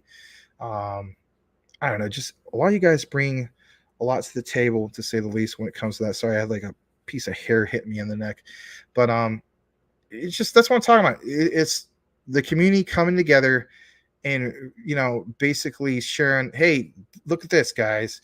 Stop focusing on this particular one. Take a look at this. Here's why. Here's this use case. And if anything, I think people would appreciate that. And that's, if anything, I think that's where we stand out. Maybe other shows bring that. I don't know. But I do watch other shows from time to time. I try to, to me, it's educational. You have to have an idea what's appealing and what isn't, and so on and so forth.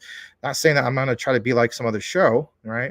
I'm going to try to be who I am. I'm not going to change for anything, but I'll say this much. I will always try to get better. You know what I mean?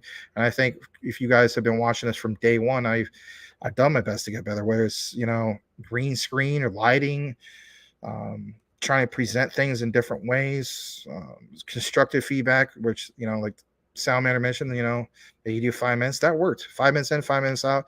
Tonight it wasn't the best job of 5 minutes in, 5 minutes out, but we've gotten a lot more people here. So all right, LCX. Yep. All right, Max. Even people. Yep, I read that one. My bad. Cool Cat. Your friend traded XRP for Luna Classic. Yeah. I mean, I do like Luna Classic too. I hold it, but I mean, come on. Crypto winner. Much love, Max. I love to agree to disagree. That's how us stubborn fools learn. I pity fool that didn't buy XRP at 34 cents. Yep. Crypto winner says, yo, new sub in the house, Equilibrium. Yep, thank you for recognizing that. Thank you, guys. ISO Talk Now. Yeah, I guess I said that a while back. Welcome to ISO Talk Now. Your host of the day, Max. Not really. All right, Crypto winner. Larry, there is one short video of you that I just love how you sound, just like me, with the passion. Yeah. Larry with the passion, slow jam tunes and body action. Never mind. I'm not gonna say the rest. That's an old Wu-Tang song. I don't have my Wu-Tang necklace on right now. Anyway, if you want to know where I'm referencing that, Method Man's second album, Tikal 2000. The name of the song is called Sweet Love, featuring Capadonna, Street Life, maybe Inspect the Deck. I don't know. It's a really good song called Slow. Not slow jams. Sweet Love is what it's called. Man, the lyrics in that song are something else. Method Man and all them. Anyway, don't get me started on Wu-Tang Clan. Never get tired of my Wu-Tang. I love Dave Chappelle. I'll just state that. He has this one skit. He did something crazy. He's like, pow, Wu-Tang. I'm like, where's that coming from? But it just sounds funny. The way he says it, like he could say anything, Dave Chappelle, right? It just sounds hilarious, you know? Like even him just saying Wu-Tang. I mean, just the way his delivery on that. It's just freaking funny. I love that guy. Anyway. Cool Cat Crypto. Oh, let me read this one. Larry misses Rock Girl, I think. No, I mean, they're just friends. You know what I mean?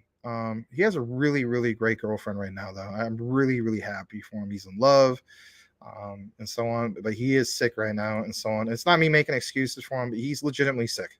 So, I was looking forward to doing the Max and Larry show with him and so on. But, the guy's sick. He's not feeling well. He's got a cough and so on.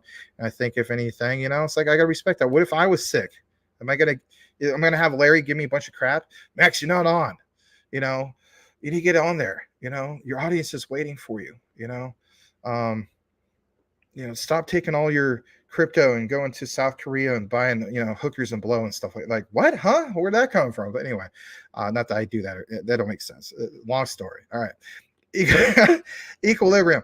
Thanks, guys. Glad to be here. And I'm so pumped you knew of the Equilibrium movie. Oh, that's where you got your name from? Cool, man. I have not seen it yet. And I'm a big Christian Bale fan. And I'll state this. You cannot compare Christopher Nolan's Batman trilogy to anything else. The best Batman series was that. I haven't seen the new one. The new one I heard is very, very good, called The Batman. I heard that Colin Farrell's role of the Penguin was just remarkable.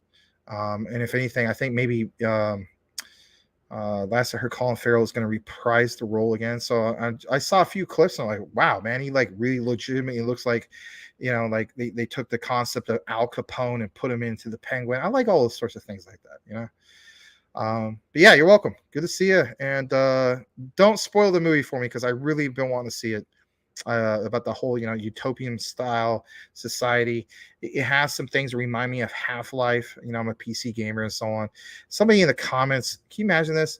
They said something like, is that a gamer green screen? Oh, is that dude in a gamer green screen room and laughing my Okay, and am I supposed to just have a crypto green screen in the background? Would that suit your needs a lot better? Give me a break. Yeah, so I posted in there. I'm like, guess what? I didn't take offense to it, but I was just like, I have a YouTube channel for gaming. I haven't put anything on there for almost a year, but I technically, there was the longest time we had more subs on that than we do here. So, but I am looking. I know I said it for a while. I'm looking to break back into that because if anything, I've gotten some requests to do some more videos.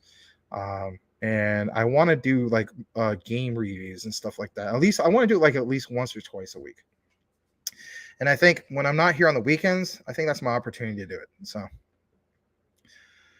and knowing that, I mean, I'm at 7,300 subscribers and so on. And if anything, I miss doing some of that stuff, but it's a lot of work. Being a content creator, don't think for a minute it's not a lot of work. It's a lot of work. It really is. So Linda Anderson, whenever you get down about crypto, look at some of the best projects out there. XRP, Quant. Oh yeah, absolutely. We cover both of those. HBAR, be on the lookout for a deep dive on HBAR. That was the highly requested one from the community that they want us to do. That won the poll, if you will. Algo Casper, the future of technology and finance. Thank you for that particular list. Crypto Winner states, now Phantom with an F surprised me. I know it's so funny when people got to say that now. Yeah, Phantom with an F surprised me because it's holding very well, better than Mana. Man, you know what? Nobody is. Here's the thing, man. Nobody is talking about Mana. Hardly at all. That's bad. Yeah. They need to do more stuff. It's not trending well like it used to. All right, Paula Rose. Hey, Paul, I saw that you added me on Twitter. Thank you so much. It was nice to put a picture to a face, if you will. So thank you for being here, Paula. Merry Christmas. Well, depending on where you're at right now. One more hour away from Christmas Eve. So how about this? Merry Christmas Eve in advance and Merry Christmas, especially if I don't see you guys this weekend. You may possibly see me this weekend. If Larry's not well, I'll be here because the show must go on. But I don't know. It depends. If I don't have much going on, I might, if he's feeling better, maybe I'll just join just to join. It just depends. All right. Paula Rose, Celinda, I love your choices and have all in my bag. Well, thanks for being here again, Paula. If you guys don't know who Paula is, she basically was on the show, I believe, yesterday and so on. She recently added me to Twitter and so on. And I saw on her particular Twitter page that she wants to learn a lot more about, the likes of all things crypto, if you will. And she's an animal lover, crypto enthusiast, an artist, just a good overall person. Thanks for joining us again, Paula, 2 nights in a row. We really, really do appreciate that. Crypto Winner, ooh, snap, Wu-Tang, it's all in your brain. Yeah, I had a remix a long time ago. It was me and so I have a Korean friend, and we joke around about Wu-Tang all the time, right? His name is Chris. I literally consider him, he's like one of my best friends. And he just turned 30 today, ironically. So if he's watching, shout out to him. Chris Hahn, where you at, man? So anyway, a long time ago, we're at like a Chinese buffet, and just joking around because he does the stereotypical, like, let's face it, it's cancel culture nowadays, but it's like we're both Asian, so it's kind of like we can get away with it. But I just spontaneously, I did this thing. I was just like, the song called Wu-Tang Clan ain't nothing to F with, you know what I mean? So I was just like, I was like, oh, Chris, if you want shrimp, then bring the bucket. Chow Mein Clan ain't nothing to with, and then he just busted a gut right there. Like I don't know. Anyway. All right. Bad references. Anyway. If this would have been Facebook, we probably would have been deleted. Anyway. Bad joke, right? All right. Cool Cat Crypto. Yes, the newest Batman is very good. I heard that, man. And I'm looking forward to seeing it. Robert Pattinson plays Batman. And yeah, I heard that, people have put aside the differences from his time back when he was with Twilight and so on. And they're like, man, this guy's legitimately a good actor. Like, look beyond that, don't be narrow-minded and so on. And I was just like, all right. And then my friend who is also a big Christopher Nolan Batman trilogy type guy, he was just like, are you kidding me? He's just like, next to Christian Bale, Robert Pattinson, Pattinson is right up there. He's like, do not dismiss him. And he's like, and if anything, even if you do dismiss him, he's like, watch it strictly for the Penguin character by Colin Farrell. He's like, Colin Farrell, you don't even know it's Colin Farrell. And so then I watched this clip about it, and I was like, dude, oh man, you're right. Like, Colin Farrell had to go through like something like 2 or 3 hours of makeup alone. I mean, like, if you didn't tell me that Colin Farrell was in the movie, I would never known. You know what I mean? So Crypto Winner, Thailand was cool, but man, does where Lady Boys. Oh yeah, you point that out a lot. All right, Paula Rose, thank you as well. Happy to be here. Oh, cool, Paula. Glad to have you here. How do I change and get one? I tried. Thanks for your acknowledgement. Oh, in regards to the avatar, anybody want to show how to do that? Appreciate it if you could. All right, Crypto Winter. I'm gonna read this and we're kicking into the next part of our coverage. At this point, Crypto Talk Now, Web3 style, where you can interact with everyone in a 360 circle. Better than most metaverses, games, and Web3 projects. Well, thanks. Crypto Winter, jokes aside, we are looking to pump so that Christmas Santa rally looks like we're going to have it because the S&P dropped 11.8%. Good point. And gas prices have dropped too. I don't know if it's just Arizona, but like we went, for instance, a few months ago having the highest gas prices in the nation here in Arizona at an average of $4.31. And last I checked, we're like roughly at $2.81. So I was like, finally some relief. But it's kind of like the saying goes, is it a bear market relief rally? I don't know.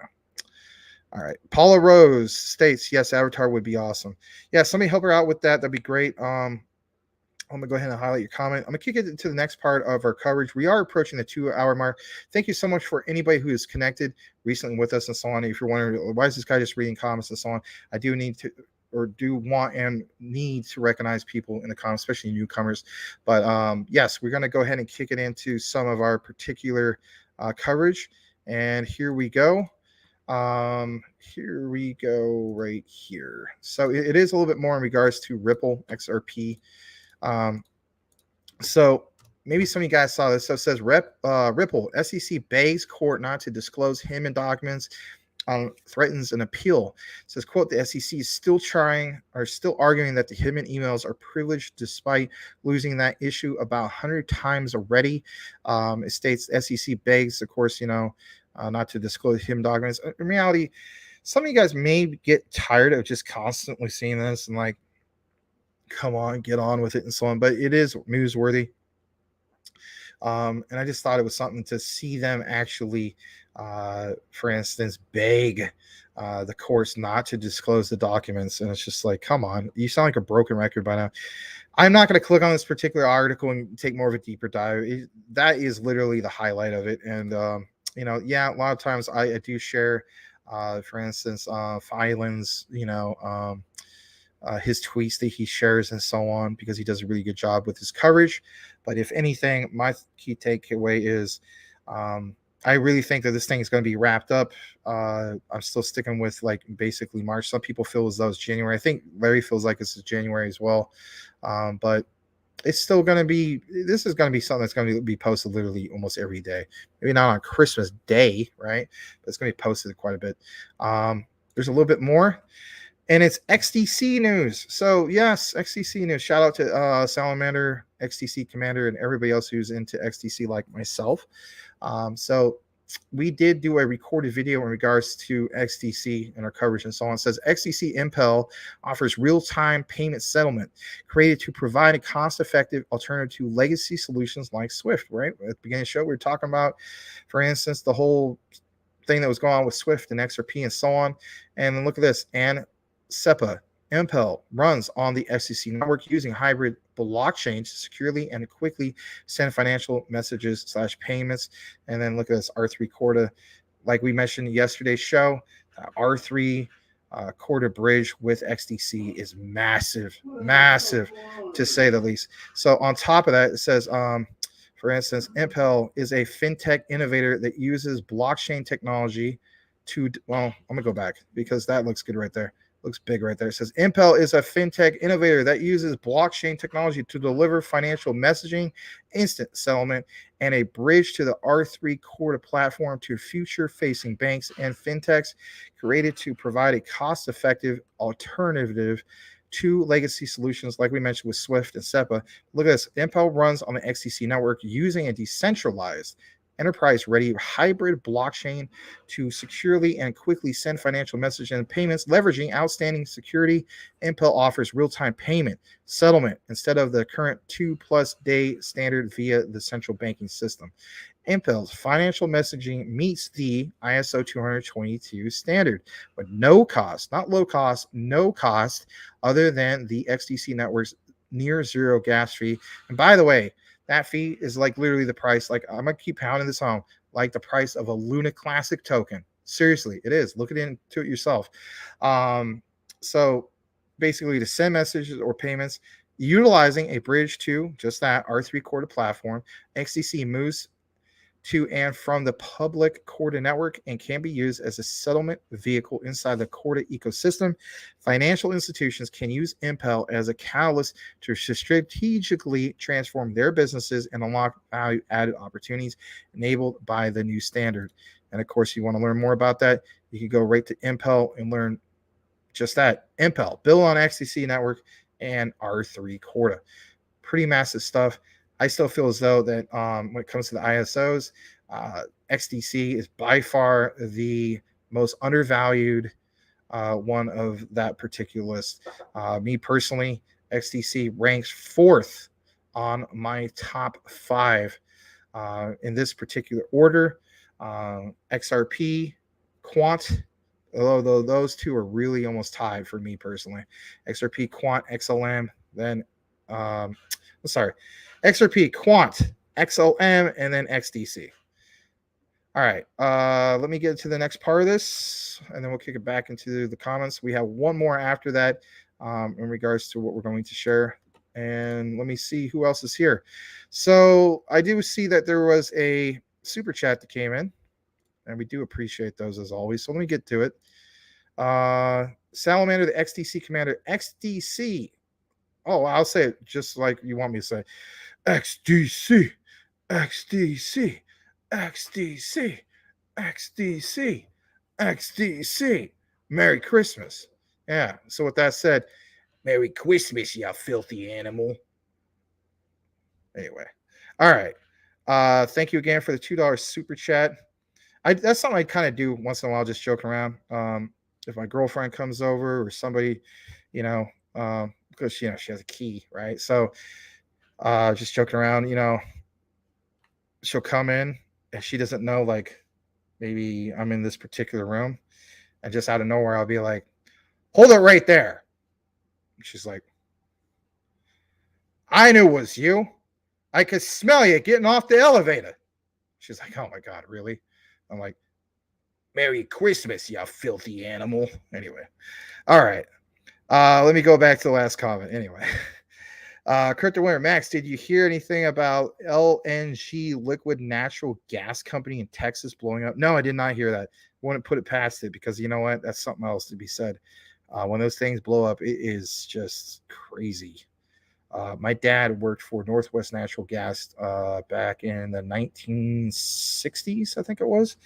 And he was telling me that he went to a site. This is Northwest Natural Gas in the Portland, Oregon area. So let me highlight that particular one. So he went to a site, right? Like a house, literally within like, I don't know, he got there like a half an hour after the thing exploded, right? There was a gas leak. He was telling me, he was like, you will never believe it unless you saw it. And I do believe it because I've seen some pictures, but he was like, it literally looked like the entire house, like a bomb, more than a bomb, blew it up. It was just like, but it literally looked like just like a bomb implosion. And he's like, just splinters everywhere. Gas leaks are, oh God, nothing to joke around about. All right, let me see here. So Cool Cat Crypto. I had no idea that was Colin Farrell playing Penguin until now. Oh wow. Yeah, it's crazy, right? You know what I mean? Colin Farrell, like, such an underrated actor. And then I think, if anything, he's really stepped up his game in recent years to go where he was, right, as an actor. Standout actor, late 90s, early 2000s. And then, he's still very relevant, to say the least. But yeah, when I heard about that, I was like, Colin Farrell? And then I watched some of the behind the scenes things about the makeup. Look it up on YouTube. You owe it to yourself. You're a fan, right?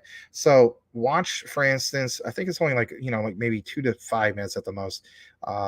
Watch the whole thing of what they do with the makeup for him. I believe, if I'm not mistaken, it's anywhere from 2 to 4 hours, which is a long time for them to get just all perfect for his role as the Penguin. Anyway, I know a lot of people like, for instance, Danny DeVito's character is the Penguin. I love Danny DeVito, don't get me wrong, but his character is the Penguin in Tim Burton's Batman Returns, I found that character to be extremely annoying. Like when I was a kid, I'll just be honest. I was that was an annoyance, and I was like, "Come on, give me more Michelle Pfeiffer as the Catwoman, please." Like I'm gonna tolerate and endure this annoyance, if you will, of Danny DeVito's Penguin, just so I can get more of the Catwoman. So anyway, but yeah, once I saw that, and I was just like, if you look at the Penguin character in this particular movie, I sound like a guy who's seen the movie, and I haven't. But if you look at the difference and so on, it's totally different. If anything, you can appreciate all the level of detail, and he does. You have to admit, he has kind of like the Al Capone style mafia, esque to him. And I thought they did a really, really good job of making him like a real criminal, like a big boss, if you will. So I'm really looking forward to seeing it. Maybe I'll watch it like tonight or something. I don't know. I'm really pumped up to see it now. So glad that you like it. Cool, Cat. Right on, man. You're gonna watch it again. Cool. All right, Crypto Winner. No way. WTF. I saw that movie like a million times. You guys say it the right way. No way, bruh. What the frick, man? I saw that movie like a million times. Like, especially when I went out to Venice Beach out in California. I was like, oh, bro, let's go out to Van Nuys, man. Wear some Vans. No, I'm kidding. All right, Crypto Winner, got to get the VHS tapes. I still have a bunch of VHS tapes. They're just collecting dust. All right, Salamander, XDC Commander. Maybe I should sell them on eBay. I don't know. Is there any real value in VHS? Yep, I said it before. Thanks again. Guys, has anyone bought wrapped XRP? That's a good question. I don't know. XCC is almost too damn good. Yeah. Crypto Winner, wrapped XRP looks like the way to go for now. Is back to 101. Oh, I missed this one. Sorry about that, Salamander. Thank you for the super sticker. Thank you again for the super chats earlier. Really, really appreciate it. Thank you so much. Crypto Winner, wrapped.com is a collaboration of TokenSoft Inc., where you can get wrapped XRP, Etherscan. Okay. That's the block explorer for wrapped XRP. Huh. Very interesting. All right. The show is Friday Night Lights. And you might be wondering, if anything, why, Max, do you have this? But we'll think about it. If you looked at the thumbnail, it shows red and green, right? So we are going to get into this last particular segment. I'm going to highlight a few things that I basically saw in the market that was red and green for Friday Night Lights. So let's get into that right now. I'm going to go ahead and pull up CMC. I know you guys use other outlets, but for the convenience of the show and so on, I do like using CMC. I do realize that some of the crap that they pull and so on from a political point of view, but nonetheless, they do have decent tools that I use at my disposal. All right, so straight from CMC. Says specifically, we are now at an $812 billion market cap. I believe it was at a random point last night or so on. This did crash down into the 700s again. But a few that's trending. So Bitcoin, Polygon Matic, and Shiba Inu. On top of that, as far as the top 100 on the 1 hour chart, nothing really too big or significant. On 24-hour chart, Terra Luna Classic is, for instance, up 6.37%. Probably a good amount of volume in regards to that. Let's take a look briefly here at Terra Luna Classic. No, the volume is currently down as we speak, but it's nice to see these particular rallies, to say the least. But yeah, it's sitting at 0.0001448. You do have, for instance, a circulating supply that's quite a bit. Let's face it. Looks like 5 quadrillion. Is that right? 5 quadrillion, 972 trillion. Oh no, I'm not reading that right.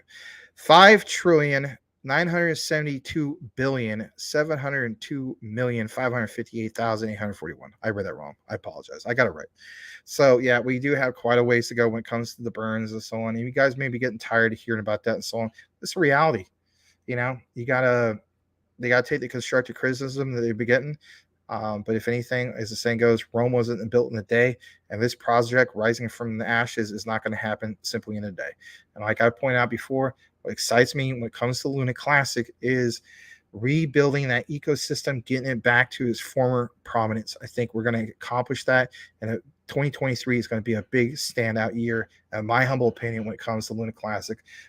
There's enough evidence, in my opinion, to support that, where you want to agree or disagree with that. But I am on board on certain things. I would not trade my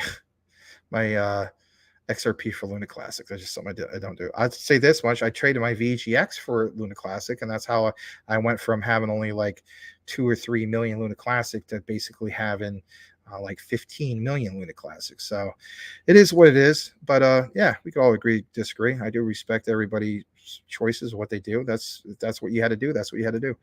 All right, let me go back a little bit further. Something else I want to point out. So that's what's going on at 24-hour. Let's take a look at a few more. I mentioned that I didn't think Mana was really trending. I don't really know why it's 6% up. None of this is really that too significant. Chronos sitting at this particular level up about 2% and so on. It's just there's nothing really that really stands out all that much. On October 13th, I did point out Clayton at 13 cents, and that rose all the way up to 28 cents, I think. Basically either in 2.5 weeks or basically a month, something like that. Had a nice run, let's face it. But if anything, I want to go ahead and check out not just the top 100. I want to check out this particular watch list. You're going to see a lot of crap coins on there too, because they're just a lot of it's from late last year, earlier this year. So on the 1 hour, nothing too significant. GBEX though, I know some of you guys are into that. On the 1 hour, that's doing pretty decent. Although it just dropped, so it was from 5% down to 2.74%. All right, let's take a look at the 24 hours. Anything significant? No, Banana Task Force 8, but I think that's the V1. Can't really count that. In fact, I'm probably gonna take that one off my list right now. Hold on a second. Yep, that's off my list. MetaPets, that's another garbage token I need to take off my list. But hold on a second. So Hive, I did briefly cover that here. I did a deep dive on MaximusCrypto before he joined up here at Crypto Talk Now.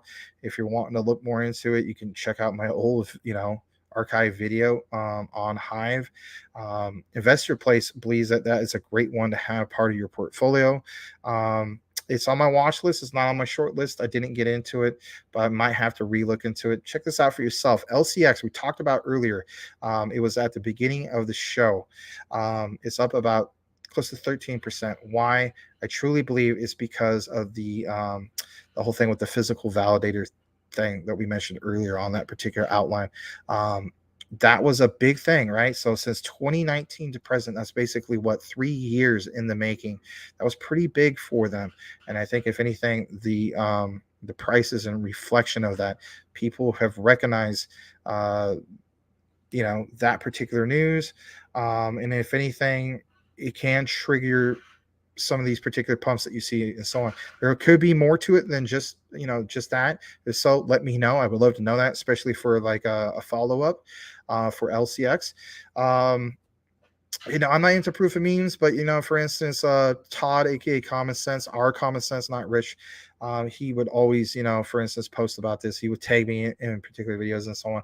I didn't retweet it and so on because it was not something that I was looking to personally get into and so on.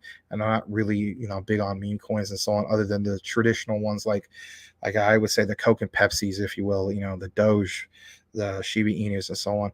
I have pointed out many times to you guys when it comes to ALI, it is on crypto.com. If you're looking for a decent swing trade, this one consistently has popped up as being a fairly decent swing trade. We're talking anywhere from about 10%, as high as 20%, once in a while, like a 30% and so on. It has really been a decent swing trade. I'm literally talking anywhere from the 2 to 3 week mark swing trade to a bi-monthly swing trade. Do more of your own research for yourself, but if you want to get it from a centralized exchange, you can get this particular one from crypto.com.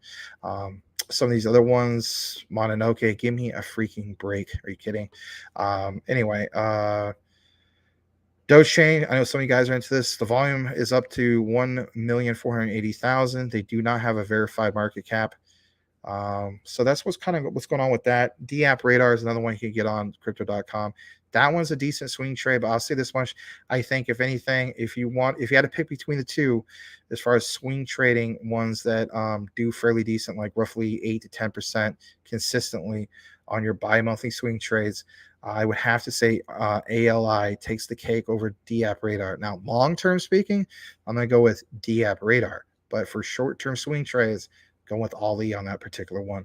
Not financial advice. Do your own research. All right, so what's on sale? Let's get into that real quick. All right, so of course, there's a few of them here. Let me go further down. What's on sale is XCAD. This did break down to about 97 cents. I was really tempted to pick it up at that particular time. I am going to do a review on XCAD, and I'm going to present the recent news, which I think is really, really something else with them. Be on the lookout for that. I know I said it before, but yes, I really mean that. Be out on the lookout for that. I may just do that tonight. I don't know. Depends on how I feel and how tired I am, because I have been up since early this morning, roughly around 6 a.m. But yeah, that's the one that really stood out for me. I think there's a couple more. Hold on a second. That are not like crap coins or anything like that. Hold on a second. You know what? I want to give these guys credit where credit's due. So Devour, right? We had Chad from Devour. He's, I don't know if he's the CEO or the chief marketing officer or whatever the case be. He's one of the, the big wigs from Devour and so on. I want to state this real quick. So in my portfolio, I basically put 200 into the Devour V1 a while back. I'm going to pull up their page real quick. So I put in that amount in their V1.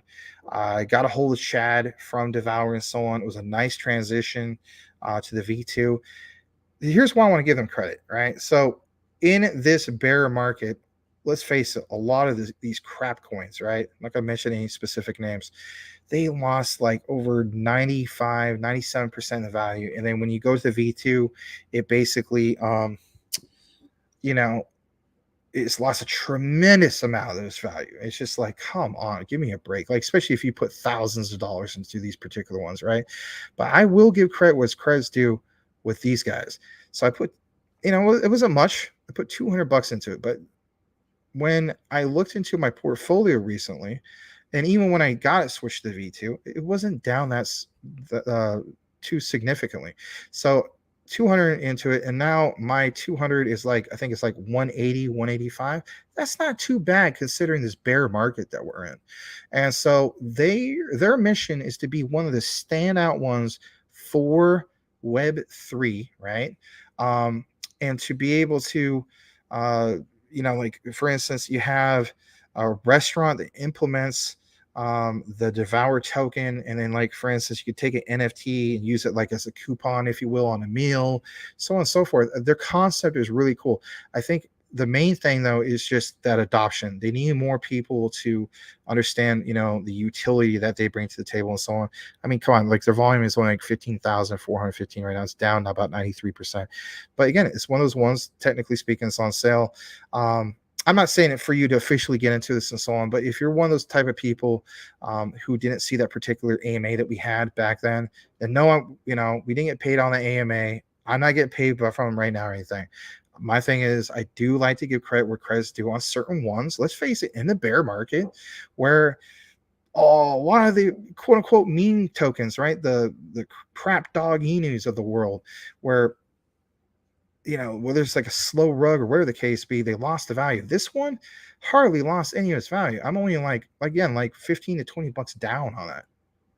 And this isn't a V2. That's, to me, is very, very impressive. So in a bull market, not only will I turn a little bit of profit, but if anything, I am considering I'm buying a little bit bigger of a bag, like a DCA, back into this and get it in a second bag. Why? Because it's very low market cap. And if anything, there is some upside potential. And in some of the recent news, they have been doing some things. So if anything, we might re-invite them to come back on, because I know some of you guys have, voiced your concerns and so on, not in a negative light or anything, but you have voiced your concerns, stating, Max, it'd be nice if you guys feature something that was a low market cap one here on Crypto Talk Now, because, you know, you guys do put a lot of focus on the ISOs, and there's nothing wrong with that, but some of us would like to be able to do something like that. So maybe we reach out to Chad and the team again, and just basically say something like, look, you know, we're not looking to do a paid AMA or anything like that, but, you know, whoever you bring from your community, if you guys did some super chats or something like that, that'd be like a form of payment, or whatever the case be. But not often do I recommend, for instance, particular low market caps and so on. So my thing is this, I want to state that I really, you know, looking forward to possibly doing something like that. Either myself or Larry might reach out to him here soon. Don't count on the particular date, and then we'll go, of course, go from there. But if anything, I think I'm going to wrap up the show here. I'm just going to read the last few comments, and then we'll go from there, because we are approaching about 2 hours and 20 minutes on this particular show. All right, Crypto Winner, Max, you know when I speak, I don't know what that is. I bring proof. You spit the truth, something like that. All right. You bring proof. Right on, man. I guess we are the first show to talk about wrapped XRP. Huh.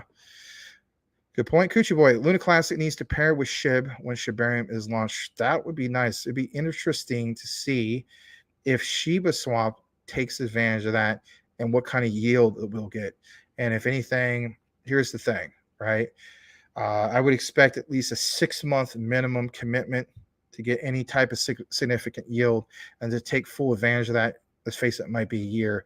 Do you get a separate bag to take advantage of that? My answer basically is probably. You know, as the saying goes, you don't want to put all your eggs in one basket. And if anything, you know, that could be a big opportunity. But, you know, you also got to keep in mind this on those particular yields, right? So I had one in the past, right? I'm not a big fan of this particular token anymore. But it was basically not Kishi Inu. What the heck was it? Klikai. So it was a Klikai SHIB pairing. And I think the yield was something like, you know, 55 or 60%. But it's fluctuated, right? So I don't know. I still have it in there. I was going to leave it in there for a full year. And I'll see what I yield at the very, very end. But yeah, that's interesting. I appreciate the comment. All right, Lewis, is it Lewis Watson or is it Louis Watson? I do recognize you. You come from the recorded. Hey, man, I think I told you about the show. So thank you so much for joining us here. And if you are a trucker, shout out to all the truckers of America doing their thing, or even in Canada and so on. He states, if Gensler is found complicit in anything, does the cuffs automatically drop off XRP?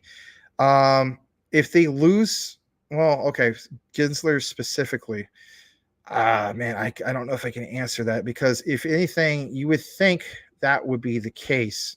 It'd be kind of like you have any typical case, you know, for instance, you have the prosecuting attorney, and then he has, for instance, some kind of ties, you know, trying to make a case going after certain people and so on. And then, for instance, that person is corrupt. Do they throw out the case, generally speaking, on any other type of whether it's civil court or criminal court? I think, for instance, the answer would be yes. But this is a little bit different, right? This is a whole different type of case. So I'm not going to BS you. I don't really have that particular answer. To me, it makes sense that like what you're mentioning. And I would hope that would happen, because, I mean, I'm not a fan of Gensler any more than the next guy, right? But I don't really have that particular answer, unfortunately. Coochie Boy, I think Gary's connection with FTX basically greenlight the opening of the emails. That is a great point. Good job, Coochie Boy. Yeah, specifically with like some of our coverage that we mentioned earlier. Yeah, you know, it was over 100 times now with the you know, the Hinman emails and so on. Yeah, that's a very good point, Coochie Boy.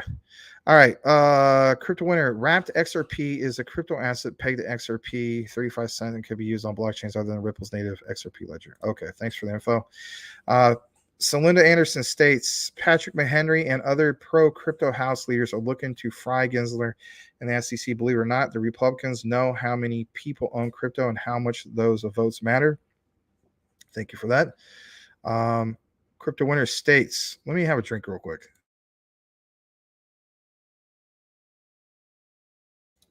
All right.